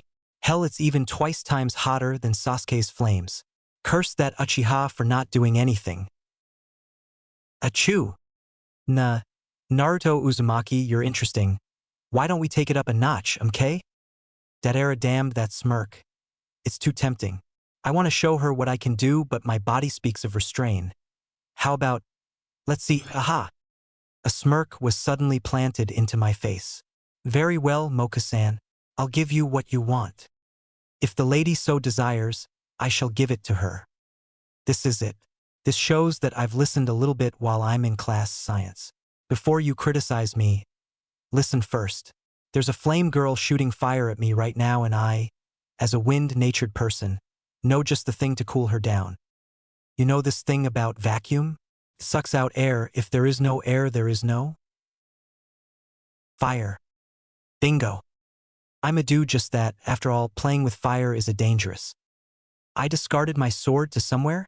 Then, with my authorities as a deity, I have the right to do this. First, summon some clones. Kage Bunshin. 9 clones, voila. Not for offensive but distraction. The clones did their work quick, distracting her with volleys of water-based attack and some chakra kunai throwing. Second, close your eyes. Concentrate. It is important for me to be relaxed instead of anxious. I can focus better and even channel twice chakra into this attack. Third, channel chakra. Mine and Jūbi's into one container, you'll have yourself an unlimited supply of chakra. And fourth, here comes the breeze. Shinkushitsu. 1. If my Rasengan was created to blow an opponent away, this attack was created to trap an opponent inside a tornado and suck out the air inside. I liked her expression when she was sucked inside the tornado. I can't imagine what she would do inside of there when she can't conjure any flames much or less breathe. I stayed still, preparing clones for Sage Mode just in case. After the technique cleared, I saw our fire girl standing in a hunched position, her shoulders heaving up and down as if she's been running a full marathon across the forest. You sneaky little devil. Sorry to disappoint. I'm a deity, not a devil. That's actually... She seemed to be lost at words, so I helped her. Nullifying, amazing, awesome, or... A smirk from the graceful eye. Divine. She collapsed to the ground on her butt, gasping as much air as possible. Wow, that technique is really strong, eh? Still, I helped her to her feet. After rejoining Kane-san, she told me about this place called Ientai. Wow, a new place that I haven't heard of. Just how big is Jinsokyo anyway? Well, I would be lying if I were not to say that I'm interested now. Hope the owner of said place is nice, but I doubt that Kane-san will show me a place that's dangerous for anyone. Moku stiffened at the mentioning of that place. Bad memories, I guess. I was curious, so I asked further. She said that Iron lives there and Ientai is a place filled with rabbits, and it is also a place where one could acquire medicine if Iron was not in the human village. Moku, can you please guide Naruto-kun to Kagaya's place? Or so she says. Looking at the fire girl, she looked away with a bitter expression. Bad memories, I guess? But she agreed nonetheless. Normal POV. Moku led Naruto through the bamboo forest. Kane didn't come with them. She needed to return back to the village to do her paperwork and checking her students' test results. Naruto can understand. Look at Tsunade, he didn't want Kane to transform into her. While walking the pathway to Ientai, Naruto can't help but ask. So, can you tell me about this Kagaya person? Moka didn't answer for a while. Maybe she's thinking on a better way to explain it to him? Kagaya. Horizon Kagaya. She is the most annoying, disgusting, childish, and disgraceful person to be with. Her mere presence alone made me boil in anger. I can't help but fight her whenever I see her face. Naruto prep himself just in case. Ugh, her face. That ugly and an eyesore of a face makes you want to burn it in an instant. And her smile. You can't forget about ridiculous and irritating smile of hers. So to sum it all up, all of these, a characteristic that Moku had mentioned is only her personal opinion. For Naruto, it seems like Moku had a grudge against this Kagaya lady. I see. But is she nice? Moku took in a breath of large air. Yes, I suppose she is. Anyway, we're almost there. Oh, and be careful for traps though. Tui placed them somewhere over here for safety measures. That girl knows her thing, all right? Oh-ho. Traps, eh? Let me be the judge of that. In a split second, Naruto felt the ground falling from underneath him. The texture can't be called a ground. It's bamboo covered with grass and little bit of soil. A pitfall trap, well, Naruto isn't gonna fall for that. In a skilled manner, Naruto jumped instinctively as soon as he felt the ground falling. He kicked himself up to the air before looking at the direction of Moku. He threw a kunai at her direction. Watch out! Duck! Hey! Moku did just that. To her surprise and confusion, she looked at the blonde, demanding an explanation. Looking at where the knife is thrown, a stream of bamboo spears being launched at her direction, implanting the spears to the farther ground. Naruto landed with a thud. Seeing as the cost is clear, he turned to Moku with an apologetic look. Ah, sorry about that. I reacted on instincts as soon as I saw the pit. A simple trap like this is only used for trap to the other trap. That bamboo shooter mechanism over there is the primary trap, a work of a professional to me. Moku was so shocked. What just happened? You just got unpranked, Moku-san. No more punchlines. Naruto's POV. Peon. Peon. Peon. Peon. Peon. One word. Rabbits. So many rabbits, whiteness, fluffiness, hopping, short furry little creatures. Whatever you want to say. I and my guide have finally reached this place called Ientai. A place that makes you wonder where these entire rabbits came from. The rabbits are all females. Yes, they can't be called rabbits either. They looked like little girls dressed in a pink dress and a pair of rabbit ears on their head. Some of them are even making matchas. How cute is that? So we're here, I guess? Yup, we're here all right. Looking at Moku, I can see her seething in unexplained anger. Anyway, what are you going to do here? If you're going to buy some medicines, the pharmacy in town will do right. Moku's question was immediately answered. By me. Well, yes, but I was curious, you see. Jinsokyo is a rather large place. I haven't really explored that much, seeing that wild yukais are out there on the forest. Ah, I see. Moku seems to understand my reasoning. True, I may be lying there about me not having time to explore. I am really confused on where should I start my exploration. This always a problem for me. It's because I always got lost easily when I'm in new places. To make it worse, I'm that kind of person who can't sit still whenever he's in new places. Moku-san? And you're that boy from the Tengu's newspaper. Looking to my left, I was facing myself with rather unfamiliar clothing. Looking up, I could see the face of the owner of said uniform. She's averagely higher than me, tall, equipped with a pair of rabbit ears and a long purple hair. Her eyes intrigues me.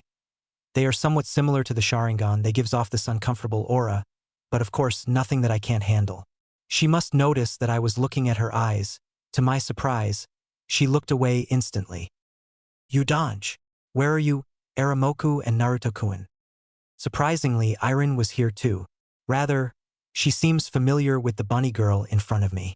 As expected, said bunny girl immediately ran back to Irin's back, hiding herself. Irin noticed my confused face. Ah, sorry about that. This girl here is Raizen Udanjian. She is my assistant. Be careful not to look at her eyes, okay? Her eyes can make people go mad whenever they see them. So my suspicions were correct. Similar to Sharingan indeed. Ah, if you say that looking at her eyes is dangerous. Amaterasu's blessings went darker.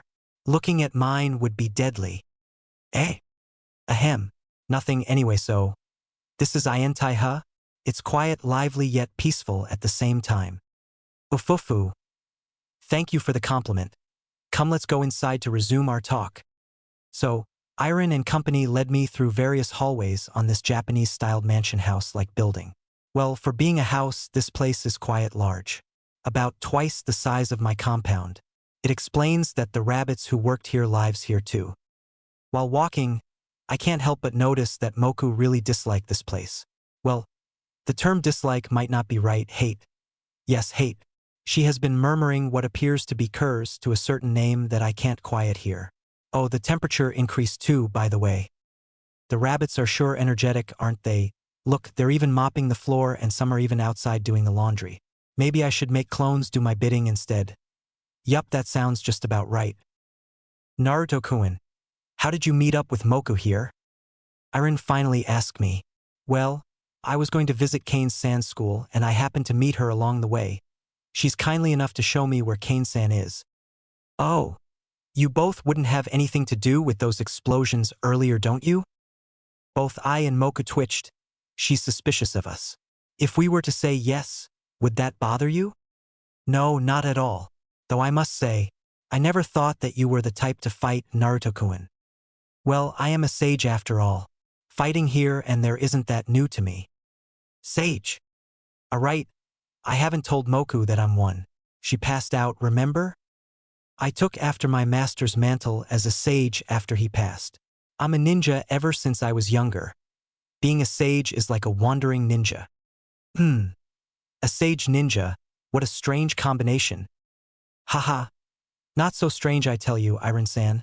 Some of the people back home are also occupied with unique and various occupations. Take yours as an example, a doctor. Of course, she's surprised. Really? Do they work with medicines too? She ushered us to the living room before making me answer. We finally sit down on the floor.